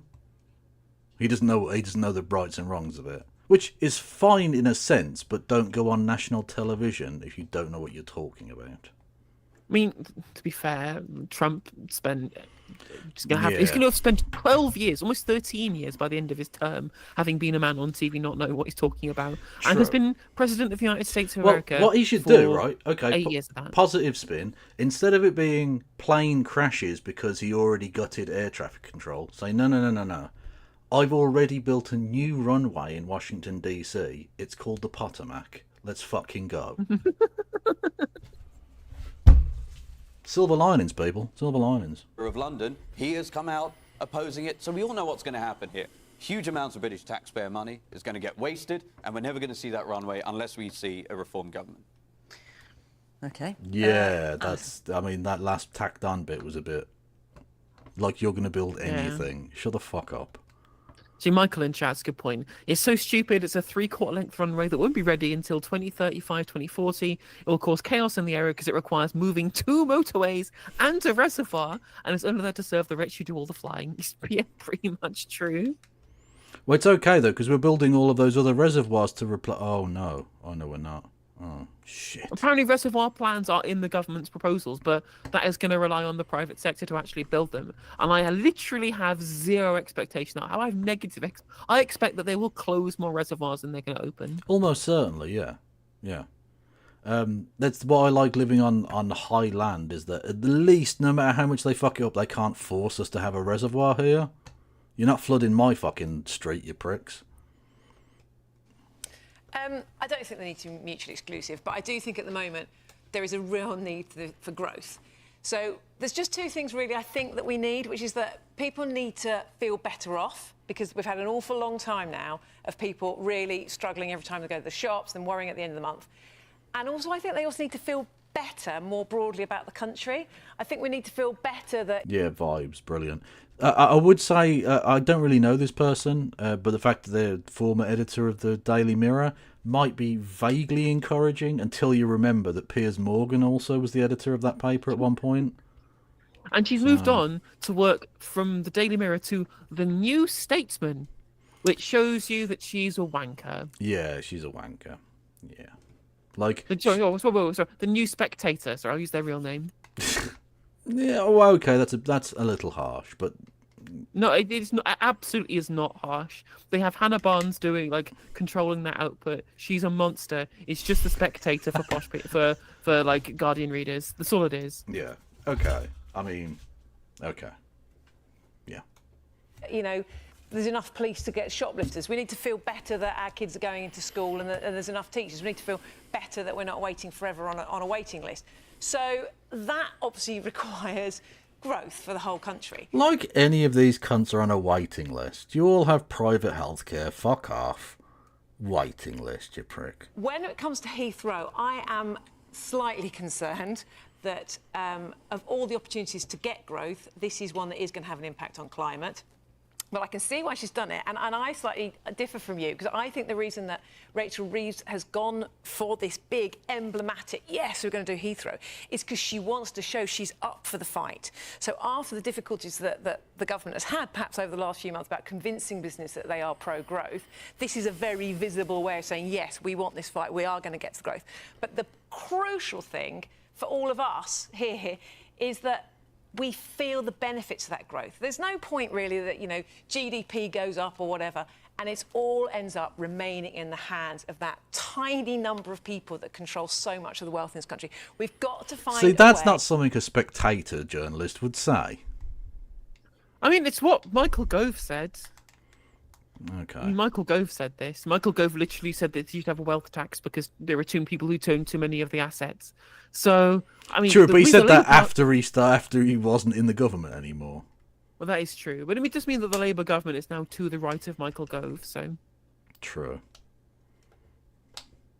Particularly to the point about it being regionally shared, this money, and there's got to be a greater sense of fairness that this money is felt by ordinary working people. OK. James, let me come back to you then, because... Oh, there you go. Hello. I mean, that probably is... I mean, that's just a good point, is that you probably wouldn't... You probably could theoretically hear someone from Spectator say that maybe it shouldn't go towards the top and should be evenly spread around. But you're definitely not going to hear anyone from Spectator say it should also go to the north. So there you go. That's the point. Oh, well, that's certainly true. It's very, very southern. Yeah. No, it's very southeast, very Guardian... Well, the Guardian started in Manchester, didn't it, I think? No idea. Yeah, I think it was originally the Manchester Guardian. Just the Guardian, yeah. I remember now, yeah. But it's very southeast, mostly, let's be honest. To the degree that anyone buys paper copies of papers anymore. Is that even a thing? I don't know. I think the Spectator's circulation is in the tens of thousands. I really don't think many people read the Spectator. No. But the ones that do own everything. True. A lot more happening more locally. Why is it going to take so long? Well, a couple of points on that. Firstly, as I think one of the people in the audience mentioned, Heathrow is a hub airport. It's an important national asset, and that's not just for passengers in terms of... Sorry, he's just Megamind. I can't not see Megamind. Yeah, we need a third runway because we got no bitches. Let's go. To another, it's also for freight. So 60% of air freight goes through Heathrow. 60% of the benefit of Heathrow expansion will be felt outside of London and the southeast, but much closer to where we are here. Yesterday, and actually, with his eyebrow like that, he looks like Gru. It looks like Gru with a bit of hair. Yeah. Also announced the new investment, which is going into the East Midlands Airport, Freeport there, which is a joint venture with Prologis, who are going to be investing in advanced manufacturing and logistics. So there's $1 billion of investment, which is going in not too far from here, 2,000 extra jobs. And I think, what's really important for me, honestly, yes, things take time. The fact that we're taking all of the shit parts of the Deng reforms and none of the good parts just shows you how fucked this country is. Yeah. We are doing Deng minus. Yeah. it absolutely should not take 25 years. The gentleman is absolutely right to say that. But what we need is stability and certainty from a government who says, we're going to do this and we're going to get on with it. And what that does is it then helps other businesses to invest. So when you have the Prime Minister, the Chancellor, the whole Cabinet, all of us as ministers coming out and saying, we're going to take this tough decision on Heathrow. We know that not everyone is going to agree with us, but we're going to do it. That then gives that stability and that certainty for other businesses to invest, and people can start to feel the benefits of that investment and growth. And ultimately, as Alison said, why do we do growth? Why are we so focused on growth? And it's about putting more money in people's pockets. You know, that's why we need to get the economy growing, because that's the way to make people across Britain better off. Okay, I'm going to take and another of course, question, there's lots of questions now. I want to see the if I can people's pockets that are definitely going to benefit from the third runway at Heathrow are regular working people. I'm sure that's definitely a thing that's going to happen with the third runway at Heathrow. And the free ports. It's definitely not aimed at yet more fucking money travelling upwards. No. Exactly. And these areas with no workers' rights and low taxes, I'm sure that will definitely spread the wealth out evenly. Yeah, trickle up economics. Let's go. through a few more. I just would like to tell you that where we are next week, which is Glasgow, and the week after that we're in Northwich in Cheshire. So if you live in or around either area and you'd like to be part of the audience, do please apply. So that's Glasgow and Northwich. And then the week after that we're in London, so that's February the 20th, with a special focus on Ukraine, because that is the week of the 3rd anniversary of the invasion of Ukraine. We're going to have our audience... It's a very long 3 days there, Vlad. What's happening, mate? What happened to your 3-day special military operation? Turned into a bit of a Vietnamese quagmire situation, hasn't it, you dopey bastard? Yeah, they really did. They really wouldn't. They couldn't. You've Afghanistan, a part of the former Soviet Union. That's true. Well done. Pretty much. You invaded yourself and fucked yourself this time. If that makes sense. Not literally yourself, but you get the idea. As usual, but we are also particularly keen to have Ukrainians in that audience. Ukrainians who've come over here, or Ukrainians Well, who I live know, here. also, like... So if you are Ukrainian... What the fuck are they going to talk about for an hour? Yes, it was bad that they invaded. Yeah, like literally. Yeah, what? Also, look. Yeah, I know you're supposed to get the lived experiences and blah blah blah, and I'm sure there'll be some harrowing stories which will be worth talking about or whatever. But ultimately, the Ukrainians are going to go, yeah, I wish Vladimir Putin hadn't invaded, so I didn't have to leave. Like, okay, like yeah, no, I assumed that's what your position was. But And there's a giant consensus in the UK that it was Yeah. bad and that we should be giving them military aid. This isn't a contentious issue in the UK. Like, there is a very small and now minority who do want to see aid to Ukraine stopped, right? Maybe there's like a big difference in people thinking about continuing the war further or trying to get some kind of But settlement. I don't even think that's represented by any part. Like, I don't even think Reform want to stop the funding to Ukraine, do they? So, like, what? Even though there might be a small percentage of the population, I don't know there are any political parties that have massively different policies on this. Yeah, I don't know how they're going to squeeze an hour of content out of just Ukraine. How the fuck are we going to squeeze an hour's worth of content out of Ukraine?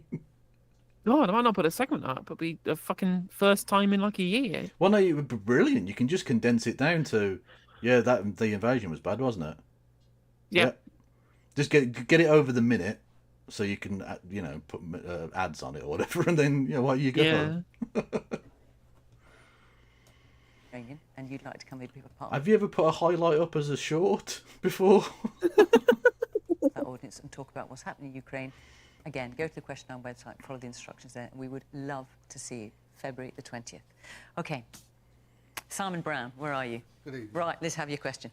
In light of Donald Trump's blaming diversity programs for last night's plane crash in Washington, should we review our own diversity programs? Right, so I don't know how many of you have caught up with... What? I mean, right, the thing is, though, him saying it was about diversity was wrong, and I think every human being knows that. The right are going to pretend because it plays into their narrative, but like they know it's not actually real. So why would that mean that we should question anything at all? That's honest to God, they choose this dumbest fucking question sometimes. I mean, maybe there was a bunch of people asking just about DEI in general because it's been a big hot button talking point, even but outside why of the you get plane crash. Yeah, why you get a crowbar in Donald Trump being a dickhead as well? You don't have to talk about him every week. True. I know he's technically the king of England or whatever at this point, but can we not pretend to be independent and have sovereignty and stuff? This happened only in the last couple of hours. So, as you may be aware, there was a tragic crash between a plane and a helicopter over Washington, D.C. They both went into the river, into Potomac, and everyone died. There's investigation going on at the moment, and that has not come to any conclusions that we know of. Donald Trump did a half-hour press conference, and in it, he talked about the Federal Aviation Administration, which is, has traffic control, amongst other things. And he said, when people were asking why did they think the crash had happened, he said, the Federal Aviation Administration is actively recruiting workers who suffer severe intellectual disabilities, psychiatric problems, and other mental and physical... Is he talking about his own cabinet now? I think he might be talking about his own cabinet, I'm not sure. ...conditions under a diversity and inclusion hiring initiative. And he has ordered all US government staff working on this diversity, equity and inclusion programs be put on immediate paid leave. He was saying, look, I don't know why the crash happened, but he's clearly wondering if that had anything to do with it. Because he's an idiot. That is the reason why the crash happened. Why are we enabling idiocy? Stop it. It's like, got why are nothing we to do with it. presenting... Yeah, why are we presenting this as some point that's worthy of consideration when people who are literally working in the Federal Aviation Authority were already sounding the alarm because of the halt to hiring in the sector of air traffic control to have the potential to cause crashes and delays and all manner of negative externalities because these people haven't got a fucking clue how the role of governance is enacted, just like the Conservatives over here. And this was already the case that we thought something like this was going to happen. There was sounding the alarm, and now that it's happened, why are we even entertaining some random nonsense that Donald Trump is spouting about DEI as if they were hiring people with something like severe kind of mental disabilities to actually be the air traffic controllers? Like, if they're doing these hiring decisions, I hate to be pretty blunt about this, but they're probably going to not be in something that's an incredibly important and pivotal role that might be life and death for people with air traffic control. Yeah. I don't think that's what those job adverts are there for. I don't think we're going to put someone as the the mental age of 10 or whatever in charge of air traffic control. Yeah. Was it that the person, the traffic controller, didn't know what they were doing? As he didn't say he knew why, but this was something he raised it's very insane. strongly What? in the press. Again, she's just like... Yeah, she is... Bilderberg, Donald Trump literally thinks Homer Simpson really worked at a nuclear power plant. Exactly. Yeah. That's the kind of level that we're on here. Yeah. And she's presenting this position as if it's even worthy of merit or discussion. That's crazy talk. Yeah. Press conference. Kieran. Well, as you might imagine, my thoughts are primarily about what it must be like for the families of the people that were on that flight right now. Whenever something like that happens, I don't know about you in the audience, but I just imagine how I'd feel if it was my sister or my niece or nephew on a plane and you hear it on the news. It just be awful. And it's right that the American authorities proceed with an investigation and try and understand what's happened. And just but clearly, Donald Trump's decided ahead of the investigation. He talks. And I don't know how to explain this. He talks like a 15-year-old. Do you know what I mean? Like, he doesn't seem to have the inner confidence to complete sentences properly, so it's a bit staccato, and he just sort of rapid fires it out there because he's nervous. He kind of speaks like someone who isn't very used to speaking. First day of speaking lessons. Yeah, a little bit. I think this has got something to do with it. Well, I think. Look, and he can't make eye contact with the pretty lady either. He is. He's a 15-year-old. He's a little 15-year-old. A lot of time talking about Donald Trump in the next few years and what he may and might say at a particular occasion. Sure, but what Simon's asking is, should we be reviewing our own diversity practices No, I think we should wait to see what the American authorities uncover and global... Okay, but surely that would apply to the President of the United States then as well. Surely he should wait and not just start randomly spouting off bollocks. Yeah, exactly. And even then, just...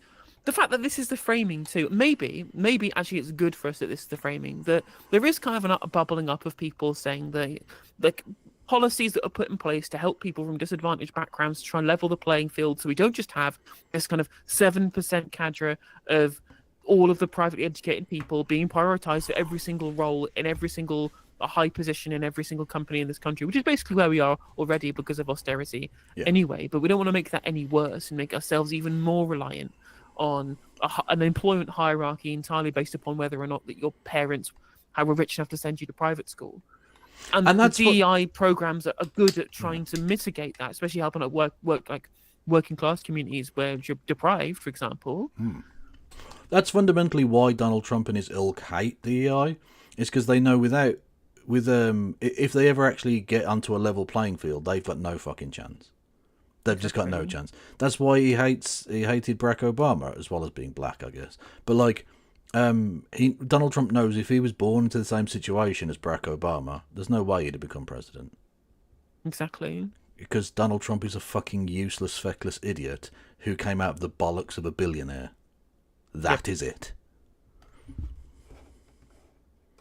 Patient safety is just that. It's globally delivered, and actually most jurisdictions spend a lot of time should we be reviewing our own diversity? No, Perhaps I don't think we should be doing anything until we see the findings of the American authorities' investigation, and then I'm sure What the are you Civil framing Aviation this? Authority will pay attention Yeah. to that, see if there are any lessons This is that so we can dumb. learn, and just to be reassured really that actually flying in this country Sorry, is millionaire, incredibly not safe. We billionaire. haven't had a fatality in this country from flying for decades, and I'm sure that will continue, and I have every faith that the Civil Aviation Authority will look at any findings from an actual investigation. So it's interesting. So you don't think that we should be doing anything about our quality, diversity, inclusion practices. Your leader, I might just point out, Kemi on the back of this event should we be doing that? On the back of this event, Sure. Should we review? I don't think that on the back of this event we should be rushing for action. Should we review them anyway? Because Kemi Badenoch, just your leader, I presume you'd review them. Maybe not. Let's hear it. Says equality, diversity, inclusion practices such as diversity training have little to no tangible impact in diversity. She said high workplace spending on EDI, equality, diversity, inclusion. But you can't just start rearranging it like it's a fucking Scrabble board.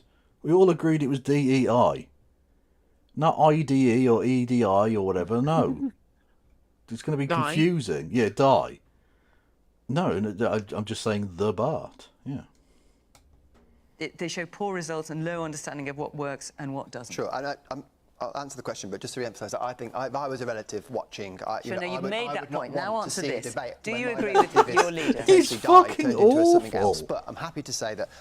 He's awful. I think this is the first time I've ever heard this clown speak. He's fucking atrocious. God, we just the levels of kind of political talent amongst the main two parties really just have to be seen to be believed. The current British political class are so shrunken. It's like a homunculus of politics. Exactly, because they've all just people who've come up from being parliamentary private secretaries because they've been people who knew people who were put into seats because they were part of like the elite group who managed to get their way to the top of the party and then hired people through nepotism. Yeah. Maybe that's what we need. We need DEI in our fucking political parties so that we have literally anything that's used as a hiring metric other than, well, I knew this person at this think tank. Yeah, or I went to college with a person who's now Home Secretary.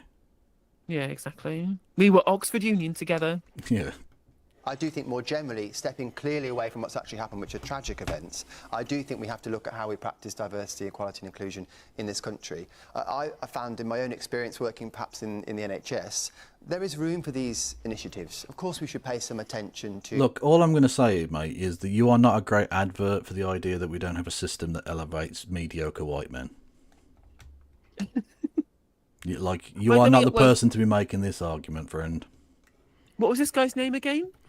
Kieran Mullen is his name. Are we doing Kieran a school Mullen. check? Oh, you better believe we're doing a school Although he check. sounds a bit more common than your average Tory MP. He does. That's not he grew up in always social housing. okay. He attended King Edward the 6th Five Ways Grammar School. That's in Birmingham. That's in Birmingham, yeah. Okay. Yeah, and then studied medicine at Leeds. So yeah, he is actually a normal human being. Well, King Edward's is not normal. That's yeah. I wouldn't go with that. It's not a private school, but it's not like a properly public school. You have to take an exam to get in and shit. Like it's. Well, it's a grammar. I mean, it's a bit weird. Traditional grammar school system, I guess. I mean, again, like. Yeah, but it's a grammar school system genuine now. level. Like it's weird. Trust me, I sat for it. I didn't What get is in. funny, what's interesting for me is that checking, he immediately graduated and studied medicine at Leeds School of Medicine, and then immediately became an account executive for a public relations firm. And I was just like, okay, so he's trained as a doctor, and then I said, instead of helping people, instead of doing like actual medicine as a job, I'm going to go and do PR. I don't get who trains as a doctor and goes, I'm going to join the Conservative Party. I mean, traditionally, that's what doctors used to do. Yeah, but this is a long ass time ago now, right? Like the Tory party have been nothing but hostile to doctors and basically the entire medical profession for the last 70 years. It's true, but I think the actual the transformation of our medical class into being essentially communists at this point, they're incredibly left There wing. were certainly the more progressive sections of society, yes. Yeah, in this country, I think this was really a 2000s thing. I think they really shifted during the 2000s. Again, almost as a reaction to Blair. Like I think they were pretty kind of liberal from the 90s, but I think they really kind of were polarized against the political class during like the PFI privatization, Alan Milburn period. Yeah, maybe. Things like racial equality, women's equality in the workplace, we should consider these things. I think when I speak to my constituents and voters, what they feel is it's become disproportionate, that why perhaps an organisation like an NHS Trust, there should be somebody looking at these issues. Should an NHS Trust whose main focus, which should be on delivering care, should there be a whole team of people whose job that is? I don't think so. So I think we need to look at how we balance these things, not ignoring the rights and issues that affect minorities and other diversities, but let's make sure that the British public feel like most of the time, most of the public sector is focused on looking after everybody equally. That's the thing as well. I think it's what's important to understand this is that most of the time, DEI officers, especially in public hiring rather than in private hiring, most of the time, DEI officers aren't there to make sure that you have certain levels of equality in hiring decisions. I guess they kind of are, but that's a second order result of their main job, which is to ensure that they are legally complying with diversity and equality legislation that already exists. A lot of these times when these DEI people are hired is to ensure, especially in the private sector, that they don't get sued under legislation. Yeah. It's not something that's being done ideologically by businesses because they want to force diversity on people. That's done by the government. I don't think that's a good thing. But the private companies are doing so because they want to maintain their profit margins. And getting sued is expensive. Yeah. And to a degree, there's an element of it being about like public relations as well. Like if you don't have a diversity department, you'll look racist even if you're not. So you better have one. Sort of thing. I know things in a broad sense. I think there was a problem with the DEI stuff when it didn't take class into consideration in like the 2010s or whatever. But this has become really understood in most kind of the equalities and diversity departments and roles, definitely in the last kind of 10 years or so. And so we really have improved in terms of ensuring the class representation is part of the intersectional framework that these diversity departments use. So if Reform UK and other people try and convince the public that we need to get rid of DEI, well, then they're doing it because they want to ensure that them and their private school mates are prioritised above everybody else on the grounds of them being private schooled. Yeah. Firstly, the most important thing to say is that my thoughts go out to the relatives of the victims of this tragedy. I certainly don't think Also, that... considering this was in America, are we sure that Nigel Farage wasn't on board? Because he's always in America, so it's a possibility, right? Fingers crossed. Conclusions at all about DEI or anything else without a full inquiry. I mean, Donald Trump has gone quite far in doing that. Do you think he's wrong to have done that? He's a big friend of the party, obviously. I don't think I have enormous admiration for President Trump, but until we have the facts of the matter, until the investigation is done, I don't think it's appropriate to be speculating as to what the cause is. So you've spoken too soon? Look, after a tragedy like this, I say yes. I don't think it's appropriate to be making political points. And in terms of Simon's question, should we review our own diversity practice in this country? What's the Reform position on that? Well, Reform is very, very clear about this. It's in our contract with the people that, speaking of President Trump, during his inaugural speech, he just, obviously a few days ago, he invoked the spirit of Martin Luther King Jr. and said America will once again be a country that is colorblind and merit-based. That is exactly the sort of country that we will have in the United Kingdom. That's not what Martin Luther King said. It's not what he said. Also, do you want to talk about the socialism of Martin Luther King? Yeah.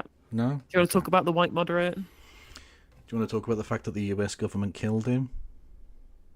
Maybe? I also want to talk about the fact that the current trajectory of the Trump administration as they implement Project 2025, which we now know is absolutely 100% the case of what they're doing in government, is to roll back civil rights pre-Martin Luther King. Yep. That's the whole plan. A reform government. The reality is, and I say this as obviously as someone who is an ethnic minority, has worked in Whoa, why are you playing identity politics? I'm colourblind. I'm colourblind. I didn't see it. Why have you got to mention that for? Are you trying to get special privileges because you're a person who's an ethnic minority, which I didn't even know before you told me because I'm colourblind? Dickhead. In companies that have DEI programs, it doesn't do anybody any good. The reality is that as soon as you either judge people based on immutable characteristics or you judge people on merit. You either say you want equality of outcome or equality of opportunity. There's the you lie. cannot Brilliant. have both. A reform government will invoke I that hate this spirit argument, of by the Martin way. Luther King Jr. and say, look, Because there are different levels of both of these things. People try and pivot. People try and go to this argument so often, and they do it so little nuance. It very frustrates me because you can have there is a certain level of equality of outcome. I think we can all agree on. Like even like the most ardent capitalists can agree. Maybe not most ardent ones, but maybe there is the most kind of normal kind of capitalist types can agree that there is a basic level of equality of outcome that is warranted. You all have access to food and healthcare and all these kind of things, right? We all have access to the NHS. That is equal outcome. That is an equality of outcome. But the equality of opportunity, they try and paint this. They try and frame DEI as being the opposite of equality of opportunity because it's perceived to be this stepping stone, this stepladder that minorities get that everybody else doesn't get. Because what they don't understand is this is actually supposed to be a mitigating factor for the fact that previously that stepladder was being used by everybody else and we're bringing things up to the same level to create equality of opportunity. That is the whole point of these DEI things, is that previously, before we did these, there were inbuilt biases in terms of hiring decisions in this country. You can look at, for example, I will go back to the original point I made around private schools. There are 7% of school children in this country, 50% of our journalists, more than 50% of our politicians, over and over and over again. Yeah. That is not equality of opportunity. No. Because otherwise, you would be hiring state-educated people at roughly a similar rate to private-educated people. Roughly. And they don't have to be identical, but the fact that we are like... it's so disproportionate, yeah. In fact, it's so disproportionate. Again, all it shows you is that it's not equal. It's not equality of opportunity, and you have to use mitigating factors such as affirmative action to mitigate those problems. Yeah. Britain is such a ridiculously class-based society and a privilege-based society. The idea that people would ever claim that we have anything remotely associated to like equality of opportunity or meritocracy, it's fucking embarrassing. Like you've told me everything I need to know about you. You're an idiot. Well, the word meritocracy was created by somebody to mock the idea of a meritocracy. That's how stupid it is. Yeah. Really, really stupid. And like, you can make a case that in some areas, we probably don't need these kind of things anymore. So in the 90s and in the early 2000s, we had all women shortlists for members of parliament. Yep. And these were good things. They got more women involved in politics, that increased the representation and the ways in which people could identify as women with other women who are in politics to then encourage other people to do it without the need for those programs. And now we have a relatively we have a relatively close amount of gender parity in terms of elected politicians in this country. So people don't need all women shortlists anymore. I don't know any party that still uses all women shortlists. And yet, people try and claim that this is somehow an issue. If you want to look at if you look at a woman who was hired for DEI, you can look no further than Liz Truss, who was only put into her position as an MP on an all-women shortlist, and her local constituency Conservative Party tried to get rid of her, and David Cameron stepped in because he wanted to look woke and have women in Parliament. Yeah. So it happens on the right, but I don't think you can say it necessarily happens everywhere. Yeah. Listen, people should be judged on the content of their character and their merit, and Can I absolutely just not say, on the colour. he and what he's just said in this whole bit is the perfect summation of the point I make about the fact that Britain and racial minorities and their kind of not amalgamation, what's the word I'm looking for, integration, their integration into British society. Because when a white man is about to quote Martin Luther King, it's to cover up some really racist shit. And now we've got brown people quoting Martin Luther King to cover up some racist shit.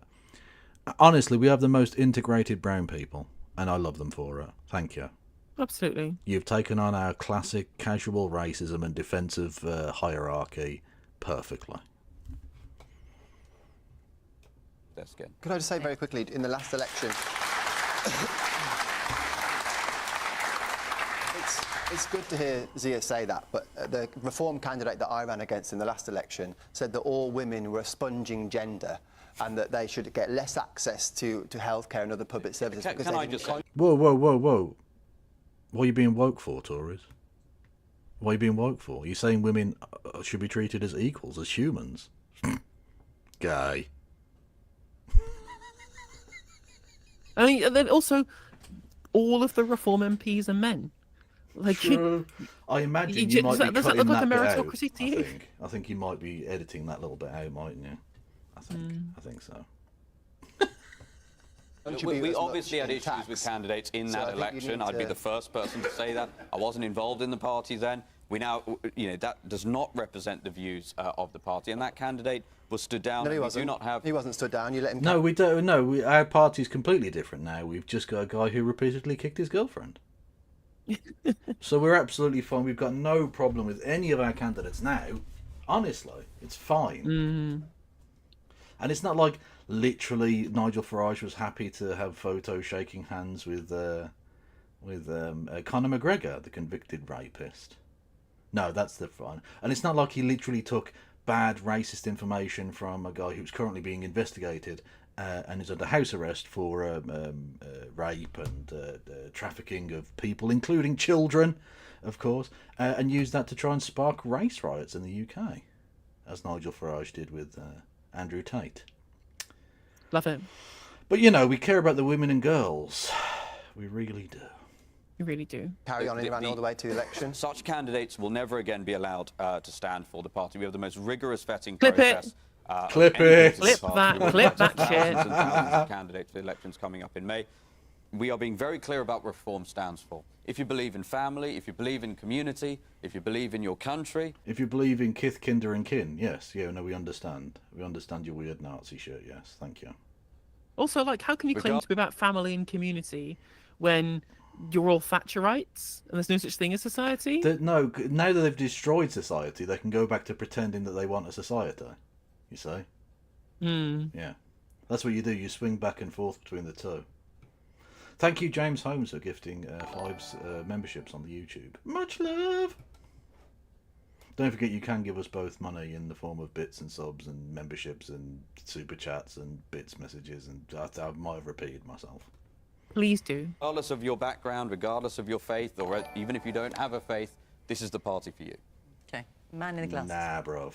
I just wanted to ask, obviously Reform supported Donald Trump quite heavily in the presidential election, and Nigel Farage was over there cheerleading for him quite a lot. You've just said this is the party and this is what we stand for. So do you stand by those comments that he made, which, Fiona, I don't know if you want to read them out again? Well, yes. I mean, you said you thought he shouldn't prejudge it. That's what you were saying. Yes. That's a stupid waste of a question. You already said no. Yeah. Also, if you're going to do the you're associated with Trump bit, go, why are you pretending you're okay with it when Trump's a rapist and Trump's a racist and he's literally trying to deport millions of people? He's literally trying to create a one-party rule fascist state. Yeah. Why not do that? Not the, Oh, you can read the quote again if you want to, Fiona. Like, he was almost there. I was like, yes, is he going to ask a badass question? Oh, no, he's a cunt. Okay, cool. No, fine. The investigation. You can be very, very good friends with somebody and consider them a close friend, as Nigel does with President Trump, and not agree with everything they say. I mean, last time he didn't agree with me, he said Nigel Farage shouldn't be the leader of the party. I think you're mistaking him for somebody else. Oh, that was Musk, of course. That was Elon Musk. What am I thinking? Yes, of course. Let's not conflate things now. I mean, the real president. Yeah, exactly, yeah. No, why were they quoting the real president and not the vice president, Trump? Why were they... Look, don't mix them up, okay? You've got President fucking Dittman, and you've got Vice President Trump. That's it. Those are the things. It'll be very funny when there's going to be like these phone calls between President Trump and Prime Minister Starmer, and what it really is just like a proxy conversation between Morgan McSweeney and Elon Musk. Basically, yeah. Maybe they'll have sorted it out to the point where they both just have the script that they've been given by their actual leader, and they'll just repeat it back to each other like it's a real conversation. A kind of Potemkin diplomacy, if you will. Allies. No, you're quite right. You're quite right. I'm mistaken because, of course, they are. Well, one assumes they're still very good buddies. Yes, man here in the front. Yeah, I think it's incredible that I actually believe what Mr. Yusuf is saying is correct. Like, I wouldn't have thought I'd agree with anything you say, to be fair. But why are we listening to anything that Donald Trump is saying so early into any investigation? It's just crazy. True. The man is out of his mind anyway. True. Okay. True. Yeah, fair point. The woman here in the middle. Yes. It's less than a week since the anniversary of the Auschwitz catastrophe. Haven't we learned anything? Hang on. Monday. Yeah, it was Monday. Yeah. Yeah, okay. I do have to pick you. I know look, you might stumble over your words, but I think it's important. That wasn't a catastrophe. A catastrophe is like an accident or a natural event. Avalanche. Yeah, exactly. A flood is a catastrophe. A lightning strike is a catastrophe. This was the purposeful attempt at exterminating races and groups of people. This was slaughter. Now, again, I'm not suggesting she's like trying to like do the thin end of the wedge of genocide denial, but I'm just I think it's worth clarifying our terms there. And also, can we just not just every time Trump is around just bring up Hitler? I get it. He's a fascist. He's awful. But eventually, all it's going to do is Godwin's law the entirety of the anti-Trump people into being irrelevant. Yeah. No one's going to take you fucking seriously. Yeah, true. I mean, I'm going with a more sort of nuanced historical analysis and just saying that Elon Musk is the new Henry Ford. Which is true, except Henry Ford made good cars. True. And affordable ones, too. True, exactly, yeah. Your average worker could actually afford a Ford car. I didn't realise that there was I think it was 1930, was it something like in Britain 1 in every 500 people owned a car, and in America it was 1 in every 7. That's crazy. Yeah, mad shit. Like, and the US still had trains then as well. Yeah, exactly, yeah. The car ownership in America has been a thing for fucking ever. Whereas, like, my mum grew up in, like, the 60s, and she said no one had a car. A car would go down the street maybe twice a day or something. Like, it just wasn't a thing. Crazy. Haven't we learned anything about the risks of using diversity as a measure by which we make decisions? Okay. What? James. What the fuck? I don't even know what that's... Yeah. Firstly, it's worth me saying... hang on. Are you suggesting... Right, okay. That has literally hurt my fucking head. The stupidity of that. So, if I'm to follow this person's line of logic, such as it is, if you can even describe it with the word logic, in connection to the Holocaust, again, we're going to ignore the fact that she called it a catastrophe rather than a purposeful thing, but whatever.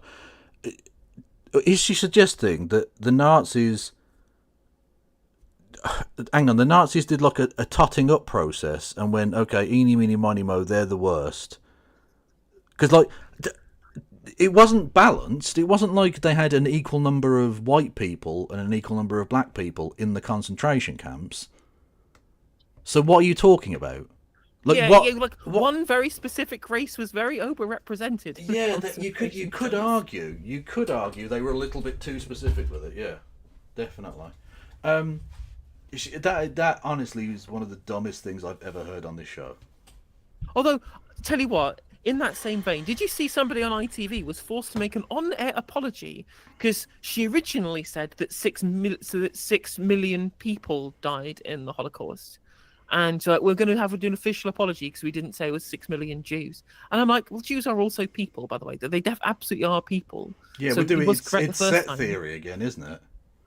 It is all set theory. Jews are people, but not all people are Jews. People. Yeah, come on. And on top of that, like, but also it wasn't just 6 million Jews that died in the Holocaust. It was also 1.8 million Poles and 500,000 Roma and Sinti and 380,000 Serbs. Like, there are a lot of different races who were slaughtered along ethnic lines in the show. There were gay people as well, or people who were seen as sexual deviants, whatever. Which, by the way, included prostitutes. Bizarrely, even though there were still obviously loads of prostitutes everywhere. It's strange. Anyway, communists, the mentally and physically disabled, all sorts of people, yeah. And that's the thing, is that they had to apologise for implying that Jews are people for some reason, yet weren't asked to apologise for, because actually what I found out very recently is that actually some of the most brutal executions that were carried out during the Second World War were done by the Ustaše against Serbs, to the point at which Nazi officers went to inspect extermination camps like Jasenovac, and even they were shocked by the level of brutality of the Ustaše. Actually, some of the weirdest shit happened in the former Yugoslavia as well. The gas vans, before the Zyklon B and gas chambers and all of that thing happened, they used to use the carbon monoxide from fumes from a car and pipe it back into the back of a van and kill people that way. But usually they'd park it up, they'd have a specific thing, a specific place where they'd go and do that. Whereas in Belgrade, they used to actually drive around the town doing it. Just through the normal streets with people screaming and dying in the back of the thing for weeks on end. It was the most fucking mental shit. They weren't even trying to hide it. They were just like, no, we're just going to kill people on your streets. Yeah, I'm not surprised when the partisans found them after they'd surrendered. They just thought, nah, just start over. Yeah, the fact that they killed so many. They, let's say, didn't take many prisoners. Not that surprising, actually. What was funny as well is that it's like the Allied forces, the British were the ones who stopped them at the Austrian border and said, "Yeah, just go back." What's going to happen to us? I don't know. You decide, partisans. The partisans were like, we are going to make the wrong example and do what they did to other people. Yeah, but that's the thing. I mean, the Allied soldiers had also liberated camps. They weren't in let's be friendly to these people type thing. They were like, no, okay, if they're going to fucking scalp you, I don't care. I don't care if they fucking got you, mate. Bye. I mean, to be fair, looking at what happened, looking at the state of Germany in 2025, maybe we should have executed more Nazis, to be honest. I've genuinely said for a while, not ad hoc, randomly like that, or when the Americans entered Dachau and killed loads of the guards there, who literally only arrived there a few days before. Most of the people who'd done the crimes had left. Anyway, they should have gone through a more rigorous process of denazification and killed a lot more people. Yeah. Because the thing is, I think in total they executed something like 60 Nazis for war crimes. Officially, that is. Obviously, there were lots of people who were, let's say, dealt with roughly in terms of not being taken prisoner when they probably ought to have been under international law. But officially speaking, in terms of going through the process, about 60 were killed or executed. And it should have been thousands, I think, actually, because people, if you were in the camps, if you were a camp guard, you knew what this was. You were as guilty as anybody else there. You should have been, I think, not just Rudolf Hess. There should have been hundreds and hundreds of people killed because of what happened at Auschwitz. Yeah. And unfortunately, many of those very same people would go on to become very influential. Literally, one of the fucking chancellors of West Germany was a former member of the Nazi Party. How the fuck was that ever allowed? I think it was the grandfather of the current leader of the AfD was a Nazi officer. Yeah, mad shit. They honestly, it's Cold War nonsense. Yeah. Mm. I was actually reading the other day about I think he should have been fucking killed for being a traitor as well. Joseph McCarthy, the famous American senator from Wisconsin, who's, McCarthyism is named after. He personally intervened to try and get I've forgotten his fucking name. Oh, that's really annoying. Anyway, he was a Nazi commando who killed American prisoners at not Venlo. In Belgium, anyway, the Battle of the Bulge. They took about 50 American prisoners and brutally murdered them. Literally, gouged their eyes out and shit. It was fucking sick. And he was put on trial and wasn't even put down for execution. I think he was got 30 years or something. And he personally intervened to try and force the then American governor of that district of Germany to quash that conviction and release him. Jesus. Yeah, he personally intervened, Fucking hell. and he was released after 2 years. That's crazy. Yeah, fucking evil shit. Again, if you did some shit like that, you should have swung. Very simple. If you fucking murder people like that, you're an evil person who deserves not to be around anymore. Anyway, so, Bring back the death penalty. Heard it here first. Well, yeah. I mean, honestly, if the Nazis keep carrying on the way they're going, we might need to. In Minecraft. For now, we have to keep saying Minecraft. Mm-hmm. The panelists have said, my immediate thoughts are with the families of people affected by what's happened in Washington. In terms of the investigation and so on, I really don't think it's for me to comment on that. It is for the American I'm not authorities. asking you to comment on it. The question is, should we... Donald Trump is commenting on it. The question from Simon is, should we review our own diversity practices? So just for those of you...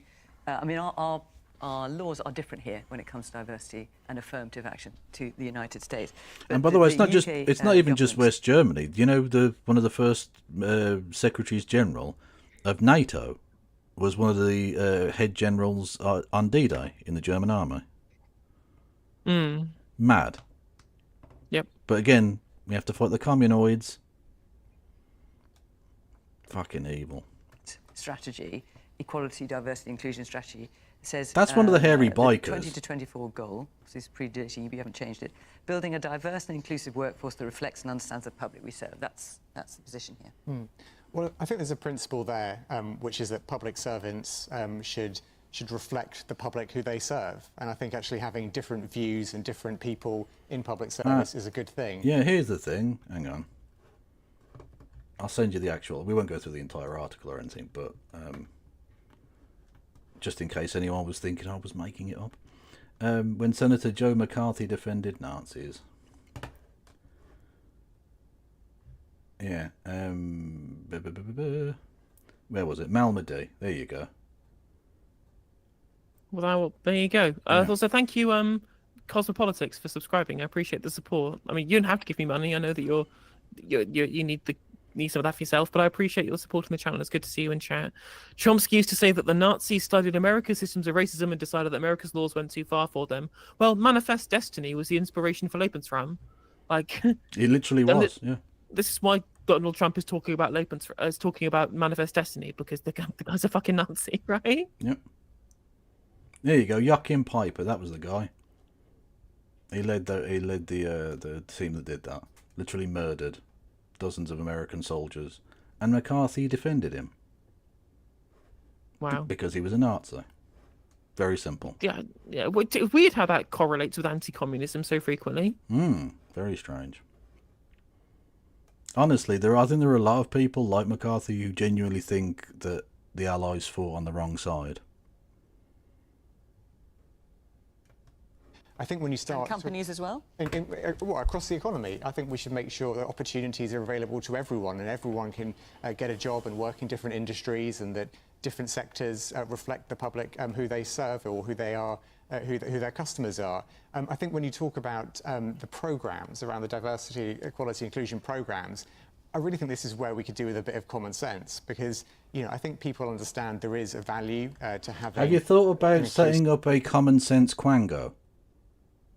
to make sure that we get more good ideas for common sense, so that we fix the foundations of the common sense, get the £22 billion worth of common sense that was left.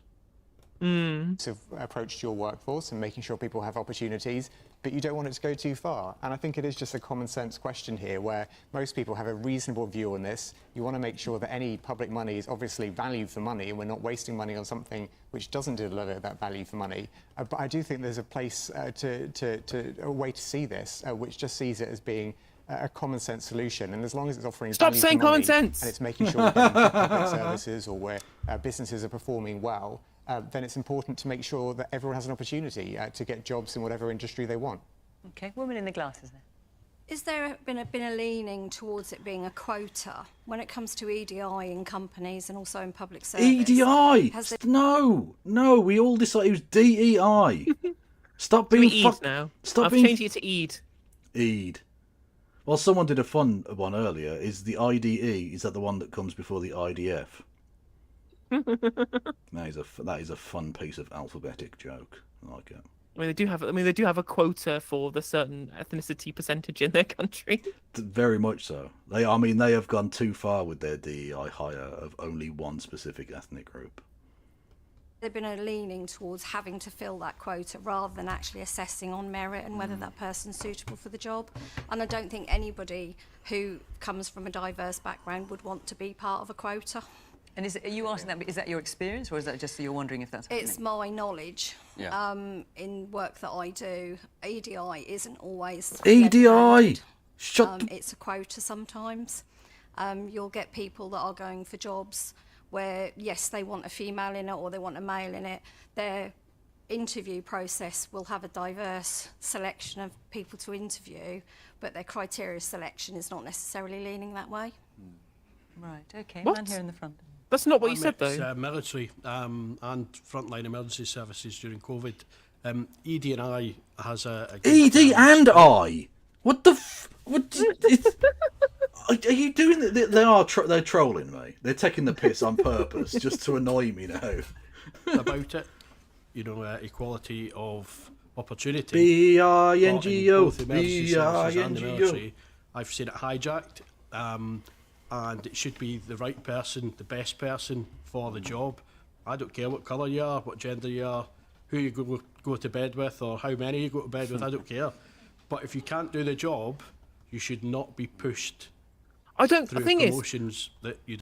People keep saying this. Like, the whole line that's come out, especially since the DEI stuff has happened in America with regards to getting rid of it, is that the constant refrain is that people keep getting put in as part of a quota or because they aren't qualified purely on the grounds of the fact that they're a certain minority. It's why people describe them as a DEI hire. That is code for they are a minority that I don't like.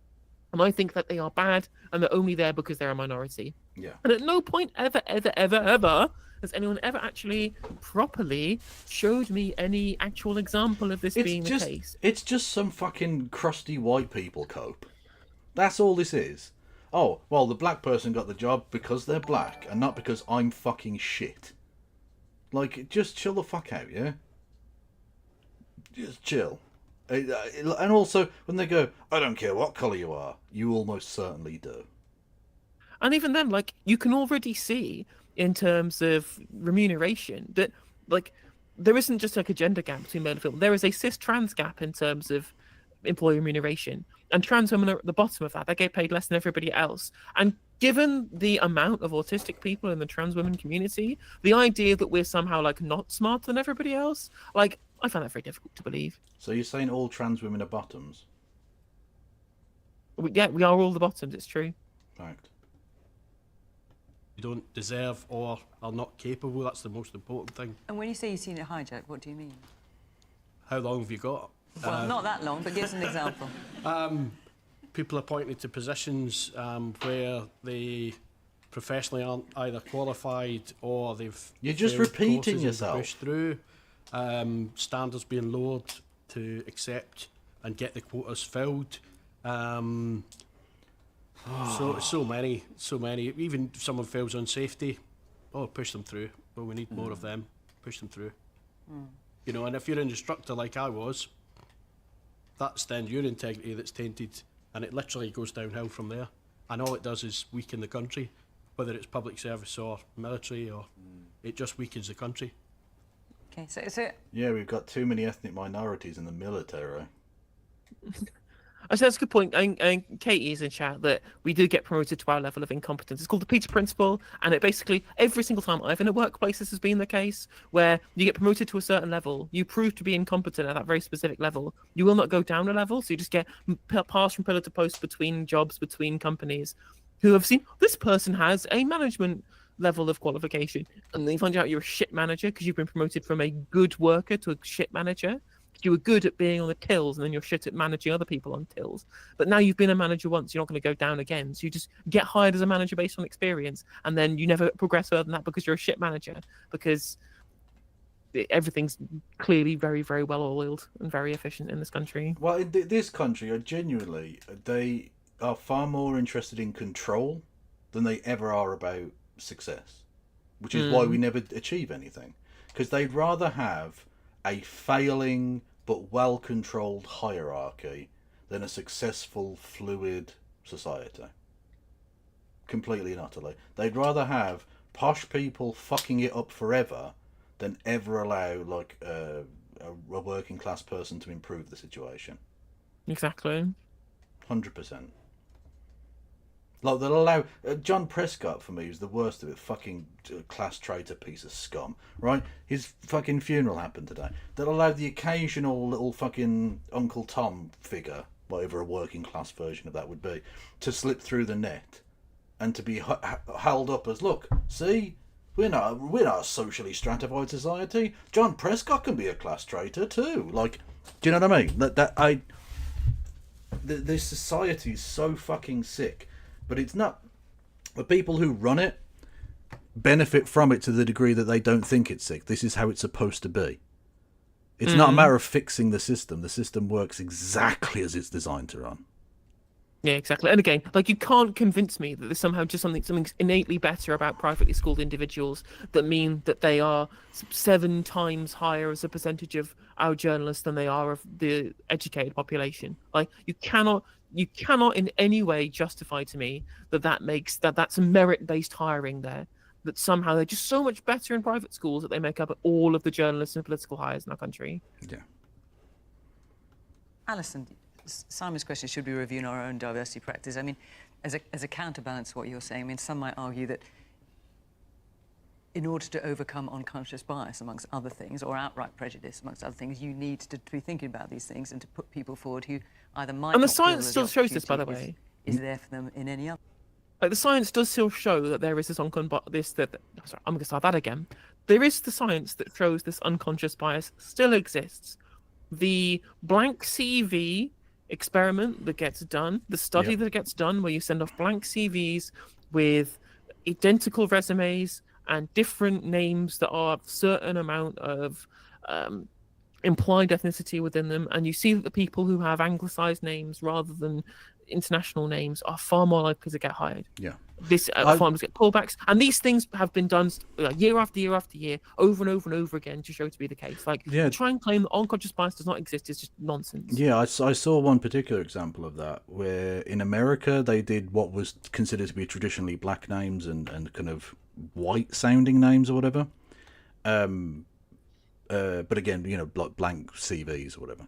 And they found that the implicit bias towards the white-sounding names and the amount of callbacks they would get and interviews would be the equivalent of 4 extra years of worked experience. The Unlearning Economics has a great video debunking Thomas Sowell, a second video that's just released, and talks extensively about this. Talking of Uncle Tom's, hello Sowell. Yeah, so he talks extensively about the specific issue. It's well worth watching. Yeah. Yeah, I mean, first off, I saw the Donald Trump press conference just before we came in here, and I thought it was absolutely disgusting. He was stood there and he was saying, not knowing how this awful, terrible accident had occurred, and 3 American service people have died in this, and he is essentially saying that either Well, they're suckers and losers. He doesn't give a fuck True. about the US. He won't even stand in the rain to fucking honour the First World War dead. Why the fuck would he care about these guys? He ain't give a shit. Fucking Captain Bone Spurs. You having a laugh? They or somebody else within that service is responsible for that terrible tragedy because of a diversity programme when he's got absolutely no evidence of that whatsoever. So I thought that was absolutely repellent from him. On the point about what we should be doing here, I think we are very different to the United States in how we carry out diversity. And I think I have seen a lot of examples where it's done amazing good in a workplace, and I've seen it in places where I've worked as well. If you've got an organisation that isn't catering to... Would that include your particular magazine that you write for? A lot of diversity going on there, is there? Actually, I don't know. I haven't looked into it. But virtually every person... It's the whitest thing ever. It's the whitest magazine that's ever... It really is, yeah. There are no ethnic minorities that I've seen on it. I used to subscribe to the New Statesman podcast because I like to torture myself. And they don't have any colour on the team at all. Have you considered just straightforward self-harm instead? Honestly, I might as well get to this point. Yeah, exactly. Joke. In Minecraft, do not cancel my stream, Twitch. Do cancel mine, though. Partner push 20. its audience or its customers in an effective way because it can't reflect them, it can't understand their requirements. It is absolutely vital. And I think it's really unfortunate if you feel that people have been promoted that shouldn't have been promoted. But what has to be done in the first place is you've got to get people in the door. So, I mean, I know when I sort of started out in journalism, it was pretty much populated by middle-aged white men, and no one else really had a chance. Oh, and I had a fucking little not freak out, but a little angry moment myself the other day. It involves David Baddiel, but not in the way that he would usually annoy me. He's going to do a TV show, or they're filming it now, where it's him and I think Hugh Dennis cycling around Britain. And I just thought to myself, yeah, that's what we need. We need more shows about very rich, middle class white men doing nothing. Doing fucking nothing. That's what we need more of on TV, honestly. I mean, what inspired what do you call it? Where they greenlight a TV show. Anyway, yeah, they're amazing. Well done, guys. Seriously, why are you involved in television at all, either of you? It's not the 1990s. Go away. Had to get people that opportunity, and then you've got to make them feel comfortable where they can thrive, and then they can go on to do great things. That doesn't mean to say you lower the standards. It just means you are conscious of what people need to thrive and survive. And I would hate it if there has been some excesses which have turned people against it when the opportunity to really reshape commissioning how we do things for the better is there. Jesus. Well, I think I'm just echo your comments. That's About the press it's a good point in chat, conference before actually. we came in. John the Brayson said, East Germany was so successful at changing the culture that women still take far less maternity leave in the East than in the West. That's a very interesting fact. I mean, it's also to think, like, if you want to look at opportunities for people based upon, like, cultural reasons and cultural bias. I mean, you're going to go back to the Second World War again. There's a reason why there were plenty of Soviet women who were snipers and literally fucking zero in the Royal Army. True. Although I will say in East Germany, the Stasi keeping armpit sweat samples was weird. Like, I don't know what part of Marx inspired them to think, you know what we need? Warehouses full of jars of rags covered in other people's armpit sweat. That's very strange. That has to be a kink thing, right? Almost certainly. Do you know the Soviet sniper Lyudmila Pavlichenko? She was taken on a tour of America by the wife of the by Eleanor Roosevelt. Nice. Literally, and apparently Lyudmila Pavlichenko wasn't a good public speaker, so she had public speaking lessons from Eleanor Roosevelt. And essentially, every time she did a talk, she would get mocked essentially for being a woman. They'd ask her to put on makeup, and over time, she just got much more kind of confident in this kind of stuff. And then she went to Ukraine and became a lecturer, I think it was. Oh, no. Well, Paul Robeson, of course, famously the black American singer. Literally, I mean, he was already sort of quite left, But he said he went to Moscow and it was the first place he'd ever been, where he walked down the street and people weren't just looking at him like he didn't belong there. And that's Russia, where like he was the only black person around. You know? Amazing shit, yeah. Also, the Pavlyuchenkova, she was the one with the fantastic quote about, I was asked how many men I'd killed. I said 0, but I've killed 251 fascists. Literally, that's the same one. And she was just like, well, if a fascist is allowed to live, then they will kill again. Yeah. So by killing Nazis, I'm saving lives. Yeah, exactly, yeah. Actually, I mean, many people have died, and that's a tragedy, and we should be thinking about them and their loved ones this evening, and not immediately jumping for someone to blame to get some kind of political soundbite out of it. I think that's appalling. Looking at diversity programmes more widely, I think we should look at why businesses, particularly private businesses, have embraced them in the first place, and that's not necessarily because they want to fill up quotas of people, but because they want to attract people who might otherwise not want to apply for those jobs. They feel as if they're missing out on talent pools because people from different backgrounds look at that and say, oh, well, that's just all middle-aged white men. I won't go for that. Look at politics. Also That's all class. middle-aged white Please men. talk about class. Lots of women don't feel This is the Liberal Democrats. You're not going to talk about class, ever. I mean, of course not. But I just feel like even everyone on this panel has only talked about immutable characteristics, which you should, of course. It's very reasonable to talk about these things. But at no point has anyone mentioned class, which is the biggest fucking divider in our society. The biggest predictor of personal wealth is how rich your parents were. But it could be that all of the people on the panel all have a vested class interest in not awakening that particular beast. Or did you say middle class? I thought she said middle-aged. Maybe if she said middle class, then fair enough. But it's not even middle class that's the problem. It's an upper class thing. Yeah. It's an upper middle class problem, especially in loads of different places. Because again, if it's the predictor is how rich your parents are, a lot of these people went to fucking private school. Yep. And literally, I mean, it reminds me of my opening meme today, which was about Luigi. You'll notice how as soon as the media realised that people weren't angry at him, he disappeared from the news. Wonder why. Once they realised that they might be awakening the beast, all of a sudden, I don't know what's happened to him. He could be dead. Who knows? Base, and you miss out on potentially really talented people. So the point of those programmes is to make sure that companies can get the best people into the jobs by casting their net a bit wider and being a bit more open-minded about who they take on. And I think it would be a shame if we lost that. I don't think anybody wants to see a quota system. I think everybody wants to see people promoted on merit. And if you get it right, you can absolutely have both. Could I just give an example directly from healthcare? When you study to become a doctor in this country, after you finish your medical training, you then have 2 years, your medical degree, you have 2 years of what's called foundation training. And is that before or after you become a fucking sellout piece of shit? And work for a fucking weird-ass company and then become a Tory MP?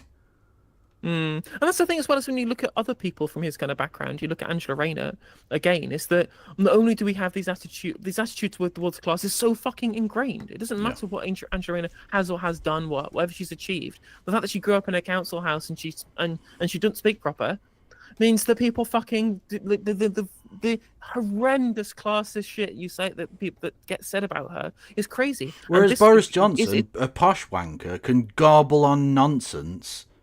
Whiff waff and fucking or just be racist, just be straightforwardly racist and wrong and a liar and a weird fucking sex pervert, and that's fine because he's posh. Yep. And he's allowed. He's so posh. He's even allowed to be foreign. That's how posh he is. Mad. When I did it, it was a competitive process. You had to get the top grades in your university, and they were all ranked, and you got the place you wanted to go because you'd perform better than the other students. And they've recently changed that to remove the competitive element. And one of the reasons why they removed the competitive element was they said that certain ethnic minorities were not doing as well in that competition. I think that's just a really good example of, well, surely the priority should be rewarding and getting behind the people at medical school who are doing the best and are going to be the best doctors, not getting rid of the competition because... Okay, but that's because it suits you. And but your also, specific ethnicity. I think I can definitely gel with this argument. I think he's reasonable to say that if you want to have people doing medical work, you want to have the best qualified and the best trained and the people who have all of the best results in these things. But then the answer, of course, then is that we shouldn't be fudging the numbers so that we hire more ethnic minorities even though they're doing worse. The issue is, why are ethnic minorities doing worse in the first place? Like, that is the problem that we have, is that we're doing we're trying to fix second order issues. The first order issue here is that, well, most people, if you're from an ethnic minority in this country, especially from like the Windrush generations, rather than people who've come over from like Africa kind of post 1990, you are from poorer backgrounds. You're more likely to be working class. You're more likely to have gone to state school. You're more likely to live in an inner city. You're more likely to be from a background that has been raised in poverty. And these indicators make you less likely to be successful at school. Like, broadly, I think a lot of white people are actually performing worse than people from like migrants who have an Indian background or a Bangladeshi background, or even like a Nigerian or a Ugandan background, for example. People have come from middle class families from Africa in recent years. But like Windrush generation, people from like Caribbean backgrounds, I was looking at the data on this, they have far worse educational outcomes, along with people from Pakistani backgrounds, than any other demographic in this country.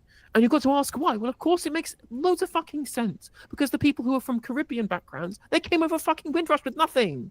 The people are migrating here from Nigeria are middle class people who can afford flights out or up sticks and move from Nigeria to London and live in fucking London, of all places. It's not difficult to understand why these disparities exist. And rather than saying, well, let's just hire people who've done worse at school, we should be going, well, how about we fix our gigantic wealth and poverty gap that has massively affected people who haven't got a good start because they migrated over here to fulfill gaps in the labour market in the fucking 1950s. Because some people from certain backgrounds aren't doing as well. Yes, absolutely, help people from different backgrounds get there, but don't change the outcome to make it easy for them, because is that not just unfair on everybody else, but actually it's a disservice to those people from ethnic minority backgrounds who are perfectly capable and just as able to get to through those competitive hurdles. And that's just one example, and I think the audience will know of many other examples like that on their own are not a huge deal, but subtly create this atmosphere where competition and get, reward for best performance get squashed a little bit in the aid of diversity, and I just don't think that's right. But isn't the counterbalance, I can understand that point, but isn't the counterbalance that if you've only got a certain type of person becoming a doctor, then there's all sorts of people who might feel that when they go to a doctor, there's not somebody there who they feel they want to be seen by? Which is why I agree. There are things you can do. Let's support people who are studying, encourage people to apply to medical school. Yes, normally do that. Don't, at the other end, change the rules because you think the outcome isn't the one that you want. And it's the same, look at in politics. Labour have Don't change the rules because... Okay, so what's the point in changing policies then? Don't change the rules just because you don't like the outcome. Why are you a politician? Surely the whole point of passing legislation is changing the rules in order to change the outcome. Exactly. Fucking hell. Lists for some of their selections to get women to be MPs. We've never used all women in shortlists, and we've had female prime ministers. So I think it's about... Right, and only one of them was ever a success. And success in quotation marks, but she was around a while, let's say. Yeah. And one of the female prime ministers you've had was on an all-women shortlist, and they barred her from being removed as a candidate because she was a woman, and she was one of the worst prime ministers ever. Funny, to be fair. Very funny prime minister. Actually, that makes a very good argument against having all-women shortlists, because it doesn't lead to the best candidates, clearly. It led to Liz Truss. You get bad candidates whoever you hire because you're hiring Conservatives. That is true. Looking at encouraging people from bottom up, not from the top, using equality and diversity as a way to change the rules for the benefit of a certain number of people. And also we don't want to feel that it's a zero-sum game and some people are losing out, because I think that becomes a wedge issue, which, as we can see, is just driving people apart when we should be trying to get back together. Let's take another question. Lots of you asked about this. Rachel Dawes. There you are. With the increase in housing developments in Melton Mowbray, how do we ensure schools, healthcare and policing will meet the demand? Now, I'm assuming, Rachel, are you referring... Is the thing that's prompted this question the big housing development that's happening in this area? I think it's about 1,200 We've got a lot, every access. So tell us what's happening then and why you're asking. So there's lots of houses being built all around. We've got obviously the new bypass, and the whole bypass has planning around it that could be utilised. And with that, especially for myself, is that... Okay, I'm getting... I didn't think this would happen in question time. This is usually a PMQs thing, but it's a little bit Can I bring up some boring shit from my constituency? It really is, isn't it? But on a national, like, okay, like, I don't give two fucks about the Melton Mowbray bypass. I don't care. But at the end of the day, what's frustrating, of course, is that it's perfectly reasonable to ask, well, if we're going to increase housing capacity, are we also going to increase public service capacity? Of course, half of the time it isn't about this. Most of the time it's about, well, goddamn, too many immigrants. Yeah. Yeah, pretty much. Schools are full. The secondary school level are full. So what are we going to do about that when my daughter in 5 years' time needs to go to secondary school with all these new houses, but there's not new schools being built? And in terms of policing, there's been a lot of crime recently in the local area, and the police have had to up their sort of presence for that. How are we going to combat this? What's the plan? So would you rather there were fewer homes built? Is that what you're saying?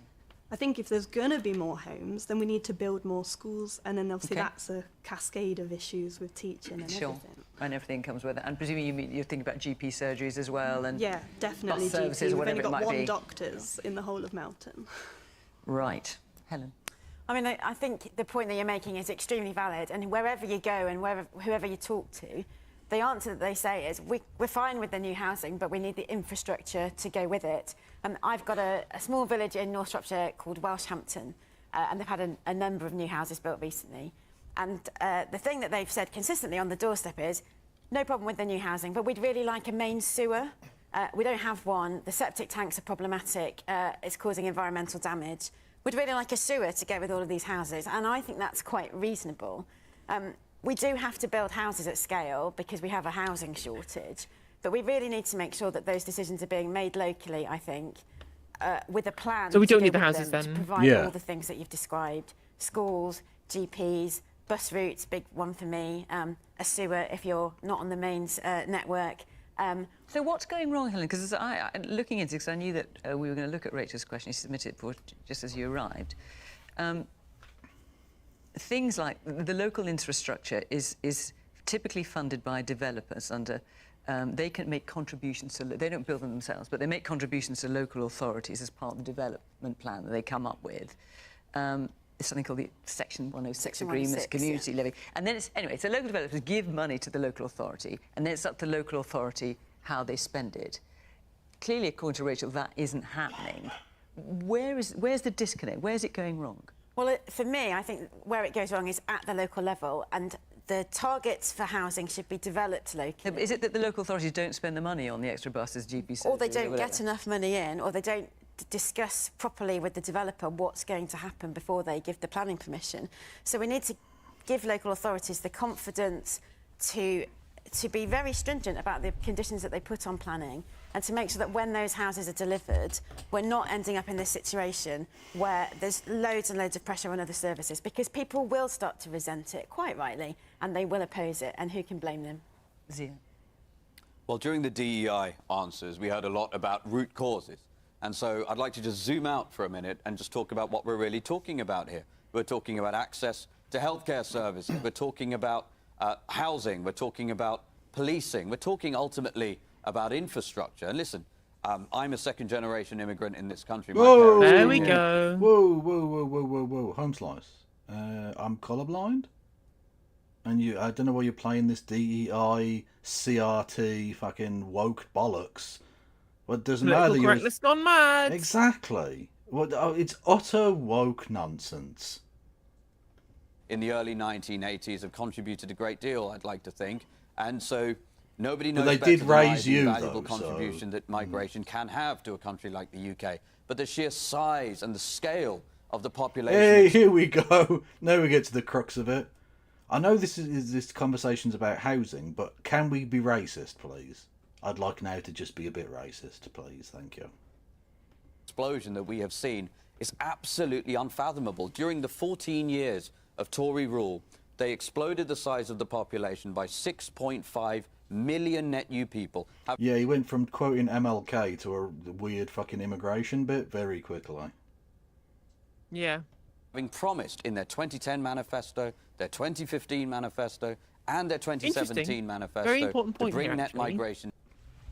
do you think you said you judge people on the content of their character? So why are you judging immigrants by their nationality or their current citizenship status rather than by the content of their characters here? Because there was a bit in the Martin Luther King speech where he went, except for the foreigners and that. It's after, like, the video cuts out, so it's after that bit, but trust me, he did say it, honest. He definitely did, yeah, 100%. And that bit about the dream, he had a dream. He started going on about he was riding a pony, and then he turned up to school naked. It got very strange. It really did. Down to the tens of thousands. And in doing so, they left office with fewer hospital beds in the United Kingdom than where they started. And I'll tell you what, this has real consequences. Last year, according to the Office of National Statistics, 57,000 British people lost their lives due to undue waiting times in accident and emergency. These are third world numbers. Do you think that would improve by privatising the NHS? Yeah, like their plans at the last election was to reduce all government spending by 5%.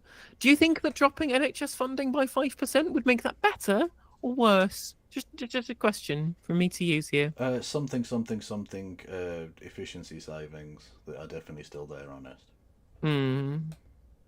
This is unbecoming of a country as great as ours. So yes, we can get into planning and zoning, but ultimately we have to freeze net migration for a number of years, not forever, but for a number of years, until we build enough infrastructure to cope, so that people don't live in fear. Tens of millions of people in this country are petrified of getting sick, lest they have to have contact with, unfortunately, the National Health Service that I love, my family loves, and I know everybody watching at home loves as well. Reform is the only party that is willing to be honest about this situation. We will freeze migration for a number of years, and then we will build enough infrastructure to cope. And that is the only way we will improve. So break international law.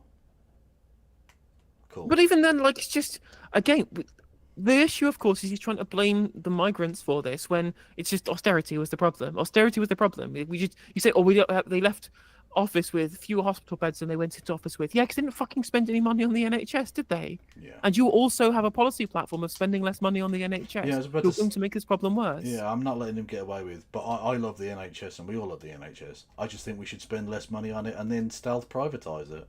Yeah. Thanks. Improve living standards and quality of life for the British people.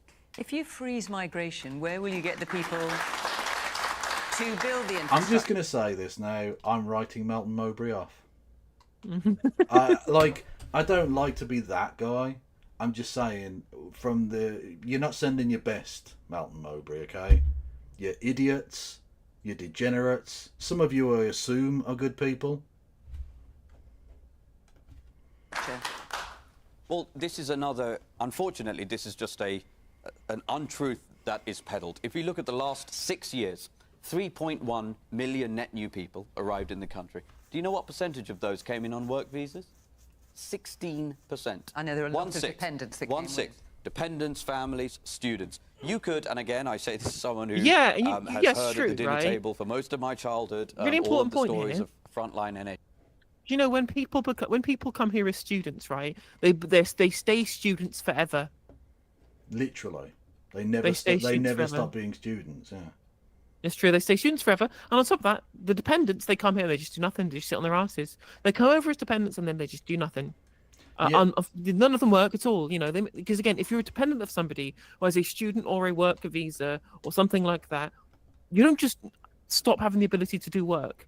Lots of people who do come here on dependency visas, i.e. alongside someone with a work visa or a student visa, you can go and get a job, and most of these people also do work. Yeah. So they don't have a work visa, but they are working. And students don't have work visas, but they will end up working potentially once they leave, unless they go somewhere else. And even if they don't work, they're coming here and brewing like fucking stacks of foreign capital. They both spend in our economy living, because they have to pay for all of their stuff, and also keeping our universities afloat with their outrageously high fees. Yep.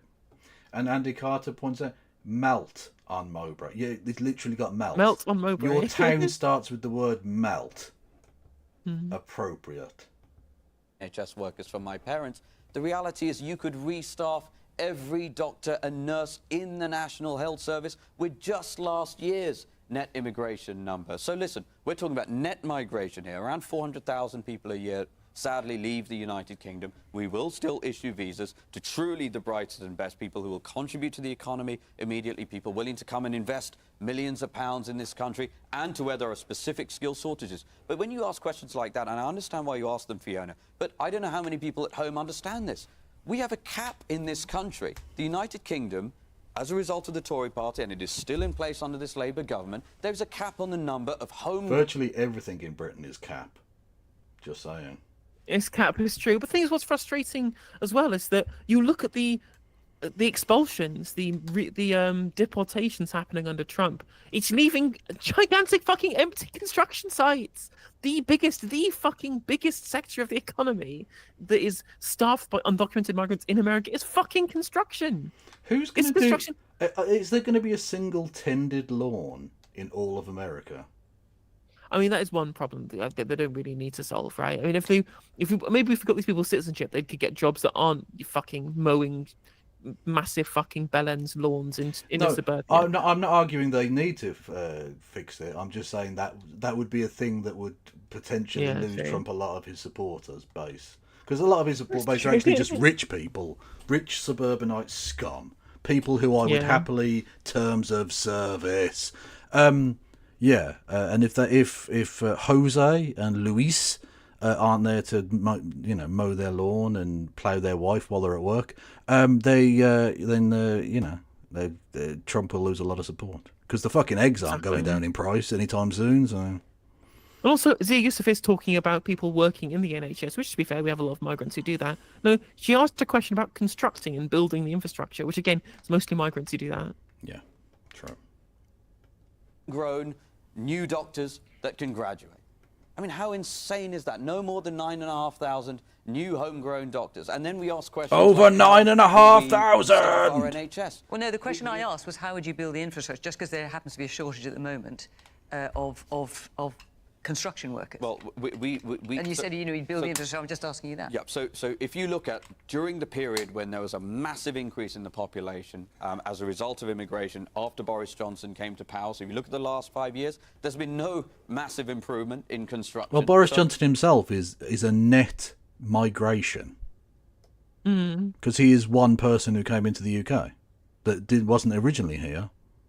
He is a net migration, and we need to get rid of him. We're going to start deportations, And even then, he says, "Oh well, there's been an increase in construction in this migration period." Yeah, because there was fucking austerity. Austerity stopped state investment into new infrastructure. They stopped building. They stopped doing capital investment. That was the problem. They could have done and they didn't. True. Oh, we've got a request. Can we look into Zia Yusuf's schooling? We haven't had a check on that, have we? Yeah, that's a really good idea, actually. Because he's a bit of a posh boy, And he's a banker. They usually are privately educated. Yeah. Zia Yusuf, Mohammed Ziauddin Yusuf. So he's not even. His name isn't even Zia. Fucking hell.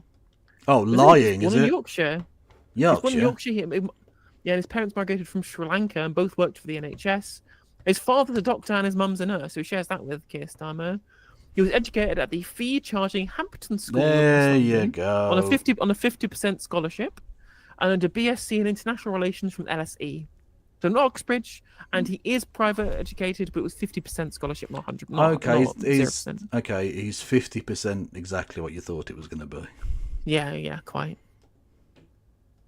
So, look, yes, we need to build more infrastructure. The housing crisis, the fact that a third of our young adults aged 20 to 32 still live at home with their parents. Not only is buying a home totally out of reach for them, that's a pipe dream, renting a home, just moving out of their parents' home is now out of their reach. The only way we're going to solve these problems is by, yes, building more homes. We have to do that, but it's also a demand problem. By failing to talk about the demand problem, which is what the Tories and Labour do, it's like trying to put out a forest fire with a super soaker. But just briefly, because obviously you've talked for quite some time there, do you believe that if you want to build more infrastructure, I appreciate you want to have fewer people come to the UK. Oh, but hang on a minute. Import some people in order. Putting out a forest fire with a super soaker. I think you'll find other water pistols are available. Exactly, the BBC going downhill with this corporatism. Outrageous. To build that infrastructure. I used to love it when they used to have to say sticky back plastic, because sellotape was like, everyone knows it's sellotape though. No, Come on. I disagree with that. And one way we're going to increase the number of people working in this country, reforms policy, we will eliminate income tax on earnings below £20,000 a year. So what we will do is make I'm work okay with pay. that. We have a lot of people on benefits. We speak to people all the time who Like, say, we want to... I like that, but like as long as it's not funded with getting rid of all of the schools or something, you know? Yeah, like it's entirely funded through cuts. Like Yeah. it's complete. I mean, if they did it through wealth taxes, it'd be fine, but it's not. Yeah, if you're talking about redistributing the burden of taxation, yeah, fine. But Yeah. you're not. You're just saying, we'll make sure that people who are on poverty wages don't pay income tax, but also you don't get any fire service. Yeah, because all the rich people are also going to get that income tax cut as well. Yeah, exactly, yeah. And those people's that tax that they are paying is mostly going in service provision to the people who are also getting their taxes cut from this as well. Yeah. On the other side, so whilst you may get a £2,000 tax cut, you're also getting £4,000 less in public service provision. And you'll also have to pay thousands of pounds for surgery because you're not getting that anymore. No. come off benefits, but we can't because the marginal rate of tax, and this is, again, unbelievable and self-harming in this country, if you are on benefits and you start working more than 16 hours a week, your marginal rate of tax is more than 100%. So policies like that will get people back into work, and we'll have British workers working on those construction sites. Alison. Well, I mean, certainly Again, we have one person clapping. That one person, even in Melton Mowbray, he's the village idiot, surely.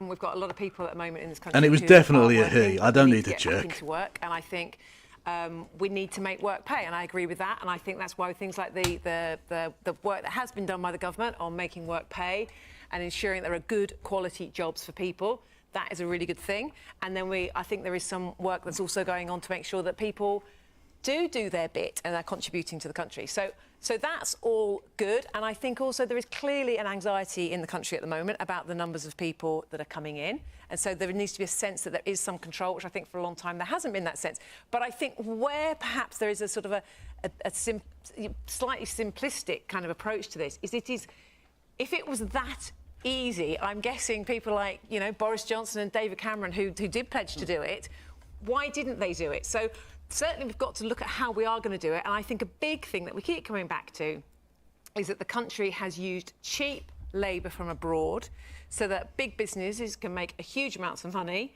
that hasn't been shared more broadly. And I think that we need to get back to paying workers a good salary. And then I think as a result of that, we would get more where we need to be. Also, let's pause there. Thank you. I don't know how we've gone. Again, we've kind of stopped talking about the Public Service Act here rather than actually just a fucking immigration question. Again, every week we always have it. Yeah. What was frustrating there from But then you have these dickheads. We never talk about immigration. Do we talk about anything else? We seem to only talk about immigration. And that's the thing, is that she was saying there, oh, well, if they were so easy, then why didn't Boris Johnson and David Cameron do it? Well, Boris Johnson did the opposite. Boris Johnson did the literal opposite and relaxed the visa rules so that we could take in more foreign students. And it's good that he did, because they fund our universities and are buying our export goods, which we have precious few of given our giant trade deficit. So that's like a good thing that he did to relax the visa rules on students. And he did that because it was economically prosperous for us. It was a good thing to do for the economy. More tax revenue, more money for universities, more educated people getting degrees in the UK, buying our products, and bringing foreign capital to buy our products in the UK too, in our supermarkets and in all the things to provide even more tax revenue. Yeah. And again, the problem is that we didn't build enough infrastructure because we did austerity. It's really not a difficult thing to do. The reason why he didn't do it wasn't because it was difficult, it's because it was bad for the economy to stop doing it. Yeah. On from talking about local issues and concerns and the housing and the infrastructures to now suddenly doing some party political broadcasting against each other. What we're asking here is about the infrastructure of people. Get the numbers. I think that's another topic, another question perhaps. But within there's some real deep-rooted concerns about the policing, about the antisocial behaviour. Was it, if I remember now, was it in terms of Labour saying they're going to get tough on crime and they're going to crack down on ASB? That's part of their mission. Antisocial behaviour. Yeah, but that's part of their mission. But is it more of a mission impossible? And actually, we should be looking back. Oh, God, he thought that was a belter. Oh, he thought that was going to fucking kill. Oh, no. Is there really an antisocial behaviour problem? I live in fucking Nottingham. Shottingham of all places. I don't... Yes, get some louts, right? But, you know, they're living their best life. I can give a shit, could I? I don't know. It depends. In rough areas, there's probably a problem, I guess. I don't know. Also, this is just a very, very tanned man who lives part of his life on the Côte d'Azur. Who I imagine doesn't have to put up with fucking little scrotes on motorbikes up and down at 2 in the morning. True. But he did read about someone being stabbed in the Daily Mail, so, you know. I feel like all of this is all in London. Yeah, pretty much.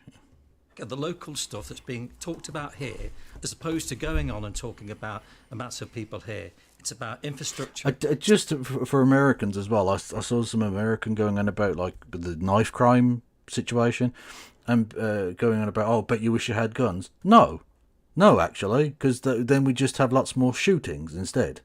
And also, just a quick FYI, America, your knife crime rate is also worse than ours. It is, isn't it? Yeah. So you've got the worst of both worlds. Brilliant. The only thing stops a bad guy with a knife is a good guy with a gun. Except the good guy with a gun apparently is not going to go into the school to protect you from the bad guy with the gun. He's just going to let your kids get slaughtered. Exactly. And the home of the brave. It's about communities. It's about integrity. It's about getting back to the grassroots stuff that really does work. And there's plenty of other things within the country that are beacons of success. I think what we've done is we've lost the plot. And I think what the opportunity here is get back to some grassroots stuff where the people that want to make some decisions work within the community and are part of that. And we all know if you are part of that and it's in your blood and it's in your generation, then you're What the fuck are you talking about? This is polemic here. This is just fucking just empty. We need people in the community and you're involved in that and the generation and blah blah blah. Just shut the fuck up.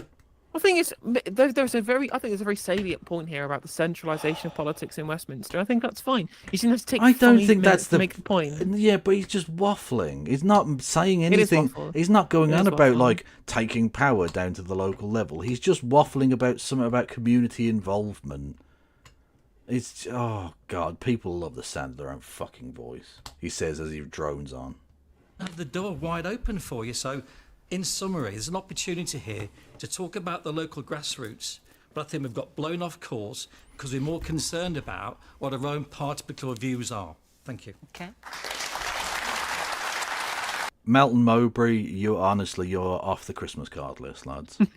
I'm done with you. Fucking hell.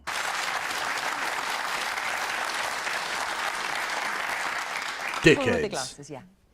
I was basically going to say pretty much the same as the gentleman there has just said. I think it's disappointing that the conversation was, the question was hijacked and then became about immigration, because I don't think that the majority of people in the audience Is that what he was would saying? feel that immigration is at the bottom of the problems that we've got with regard to infrastructure not keeping pace with the amount of buildings that are being built around in this area, which impacts on every single person in here. We have the largest medical... I mean, look, I don't want to be that guy, but like, I think actually if you look at the polling, a lot of people think that immigration is a very significant issue. Like, and that's the problem as well as the... It's just a fact, you know?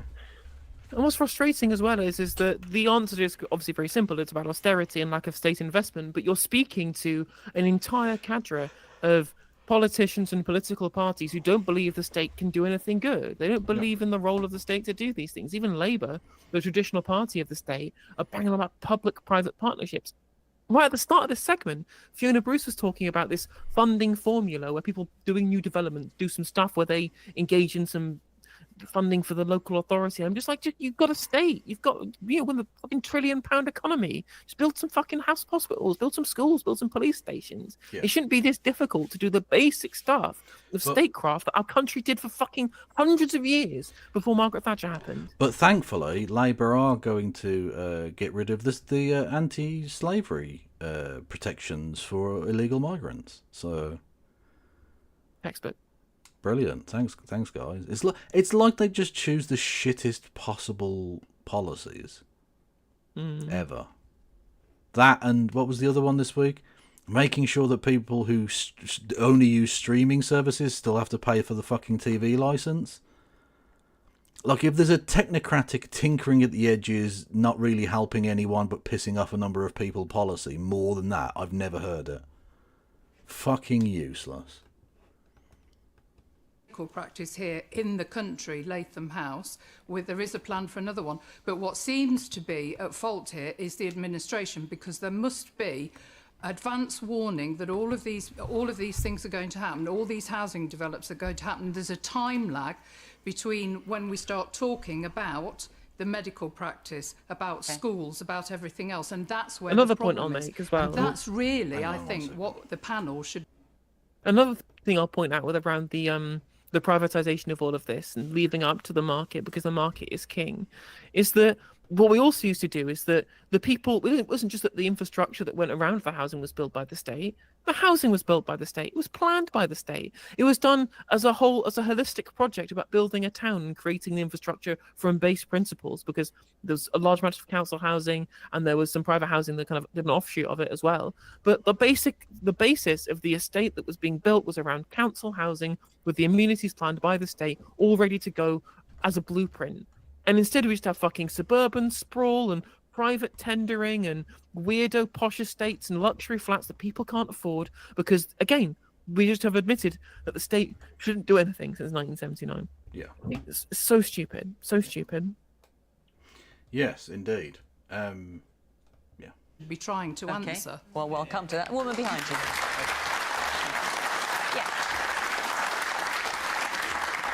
I'd just like to say I agree with what the last two people have had to say. And with regards to what's lacking here, thousands of new houses have been built over the last few years. None of the infrastructure has been looked at. If you speak to any of the local MP people, councillors, they always say they've got no money. But the way I see it is all these thousands of new houses that are being built, they're going to be getting council tax money from those houses. They're all expensive houses. I mean, even those that are meant to be low cost for first-time buyers, $250,000. And so they'll have, a lot more income coming in. So I don't know why they can't afford these things. And also, all these extra houses are going to have a lot more cars, a lot more vehicles. And the roads here are shocking. Okay, I thought she was going to say shit. I drive around a lot, and I can't go down a road without having to mind a pothole. It's at one of the everywhere. But it's okay, because we're going to have AI in the cameras to spot the potholes that you can already see, but your council won't have any money to fix them, but you will spot them with the AI. Yeah. So that's, and again, that's just, fine. Just like all the roads are going to be chock-a-block, and I'm just like, well, this is your fault because you keep driving. Like, get out the car, get a bus, get a train. Everyone else needs to get out of the car, but I don't. And literally the entire country thinks that, and that's why. And again, if you want to have more infrastructure around new housing, yes, build more trains, build guided busways, build more public transport. Yeah, there's plenty of things that we could do without inducing demand in motorists. True, but you know what you need for that though? You need money, and we also need money. In the form, you can give us money. Yeah. In the form of, you can become a member on the YouTubes. You can do a super chat. You can become a member or whatever it is on the subscriber on Twitch for a certain amount of money, depending on where you live, obviously. And you can do bits messages. You can gift memberships to the community. You can become a member with Amazon Prime. Fuck yeah! Please give me money. Yes. The country is like that, but Melton Mowbray is particularly bad. So, James... Well, I agree with that. Melton Mowbray is particularly bad. I've come to that conclusion tonight, yes. Obviously, the Labour government's mantra is build, build, build. Bulldoze through objections, NIMBYs, don't want to hear from them. What do you say to the people here saying we're having loads of building but not getting anything that goes with it that they need? Well, I would say... Are you going to change that? Well, I would say that what people are into talking about in terms of infrastructure is a really important point. You need infrastructure for new homes. I would actually go further and say you need infrastructure for people who live in homes which already exist. I think infrastructure across the country needs attention and investment, and that's partly what we've been saying in terms of funding the NHS. True, so why did you stop the only trickle of infrastructure spending that was already happening when you got in? Or why was that your first thing? My dude? This week, the Chancellor was talking about investment in reservoirs to make sure that our water supply Okay, but can cope with demand. just sticking to work, because I hear very keenly that You you're say saying... investing in reservoirs. The only plan we currently have involves us getting rid of a reservoir. Your only plan so far is -1 reservoir. Apparently, the growth announcement did have a plan for more reservoirs, but I'll see it. I'll believe it when I see it. Well, yeah, indeed. I wonder if they built up a certain amount of money that will allow them to invest in that.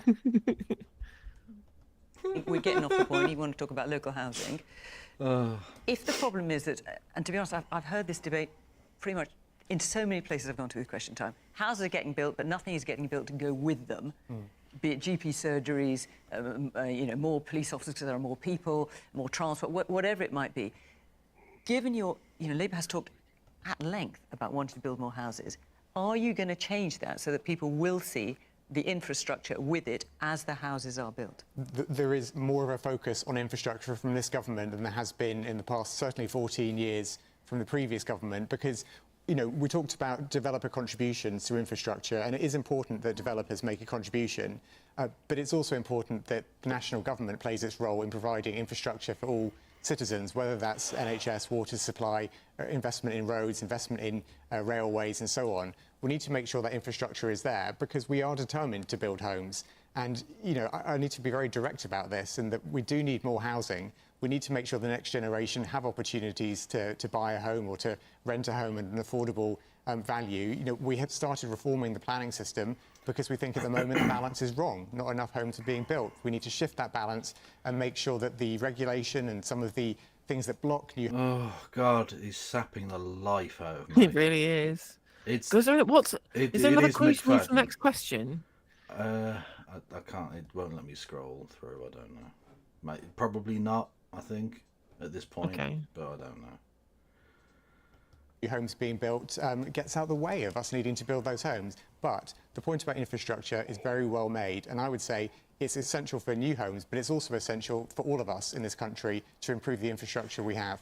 But I think the local councillors are the people who know what is needed by the local... Yeah, that's a good question. How do we build more police officers? That is a good point. Well, I mean, unfortunately... Well, I go for I drop a police officer, usually when I get up in the morning. I'll create a police officer.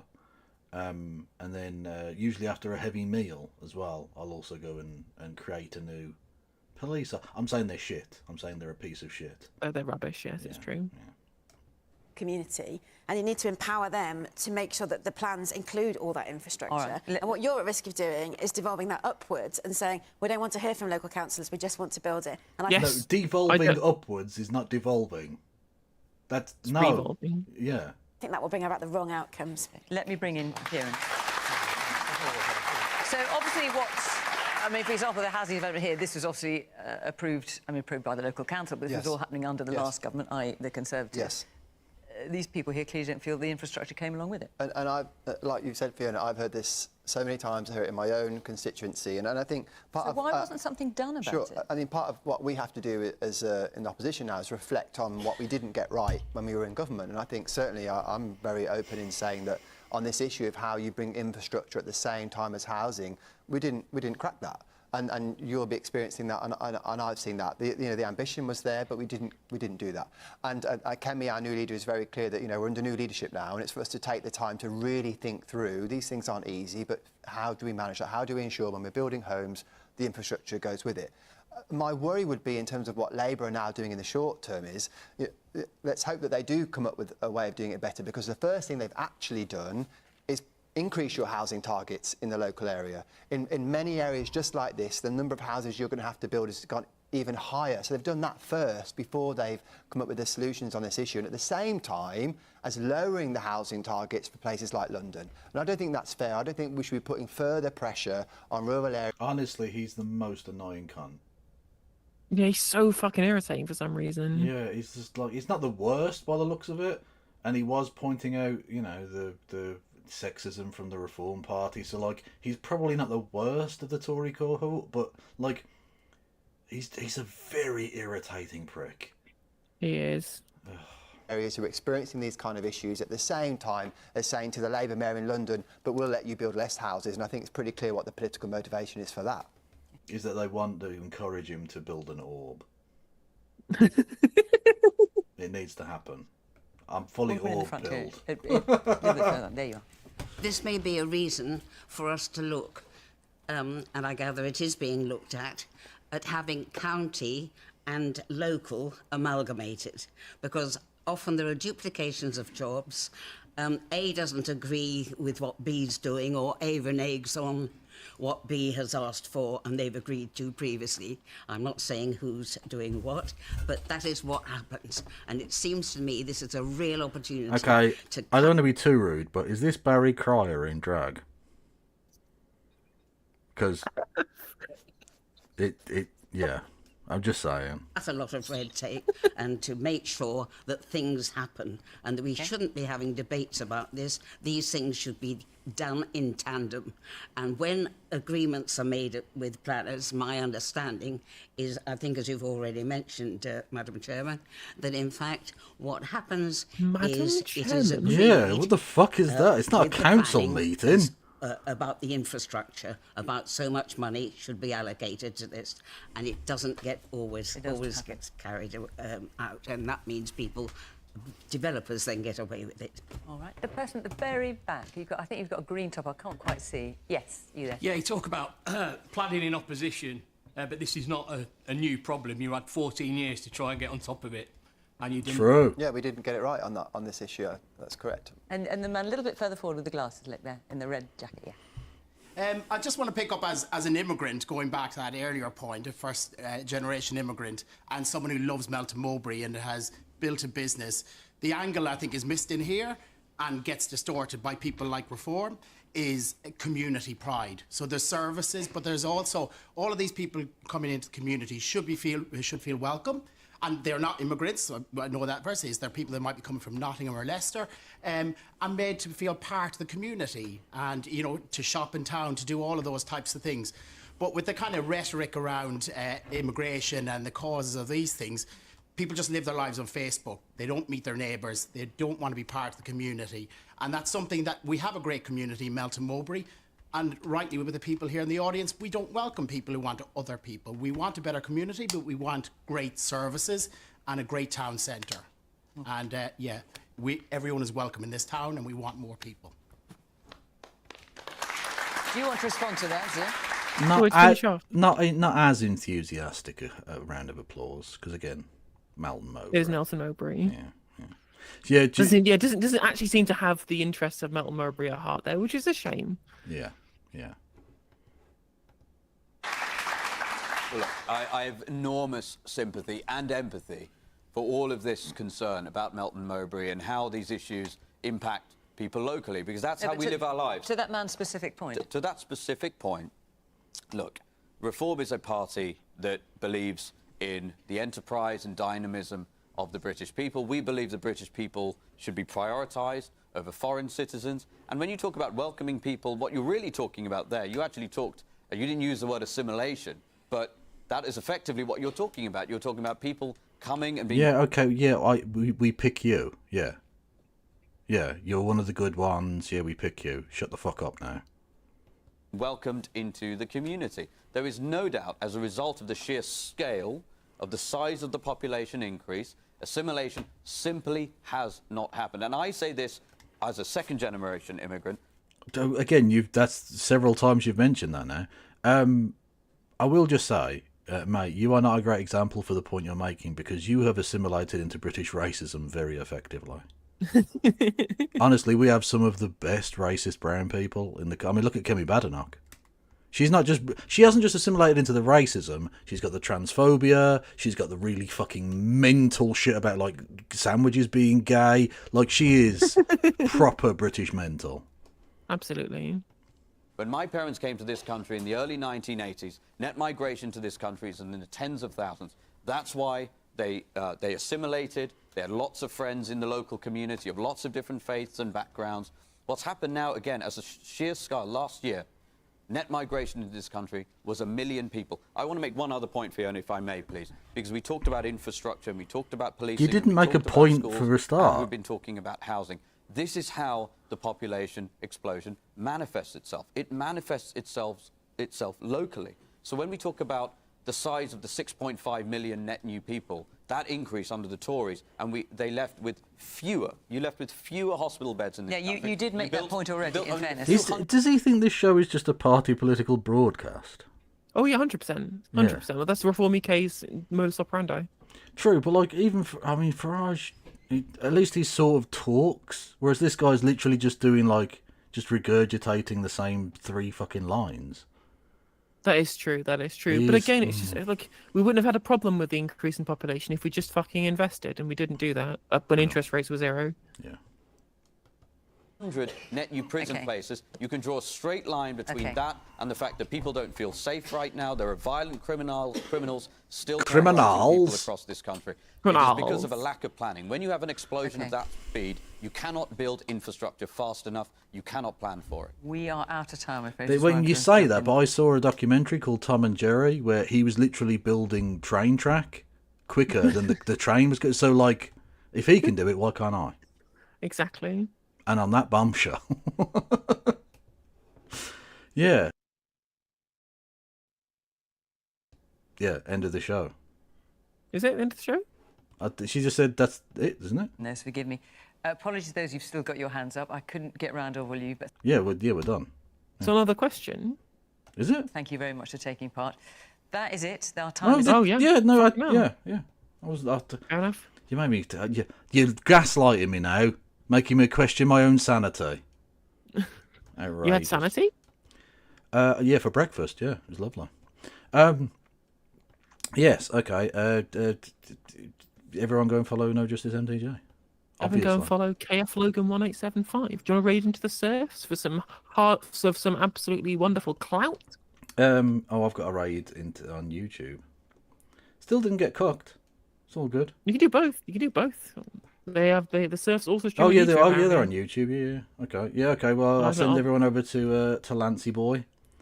I don't know why I said it like that. That made it sound very homophobic, unnecessary. Anyway, yes. No worries. I might be live tomorrow with the daytime stream because I'm not streaming Saturday, so I might do it tomorrow instead. I know you're streaming in the evening. Yeah, I'll be on with Christy. Yeah. No worries. Well, Evan, go check out Kevin tomorrow. You can check out me in the afternoon and Free Palestine, of course. Yes. Free Palestine. Bye. Goodbye. I've still got 4 seconds left. I need to just... Bye.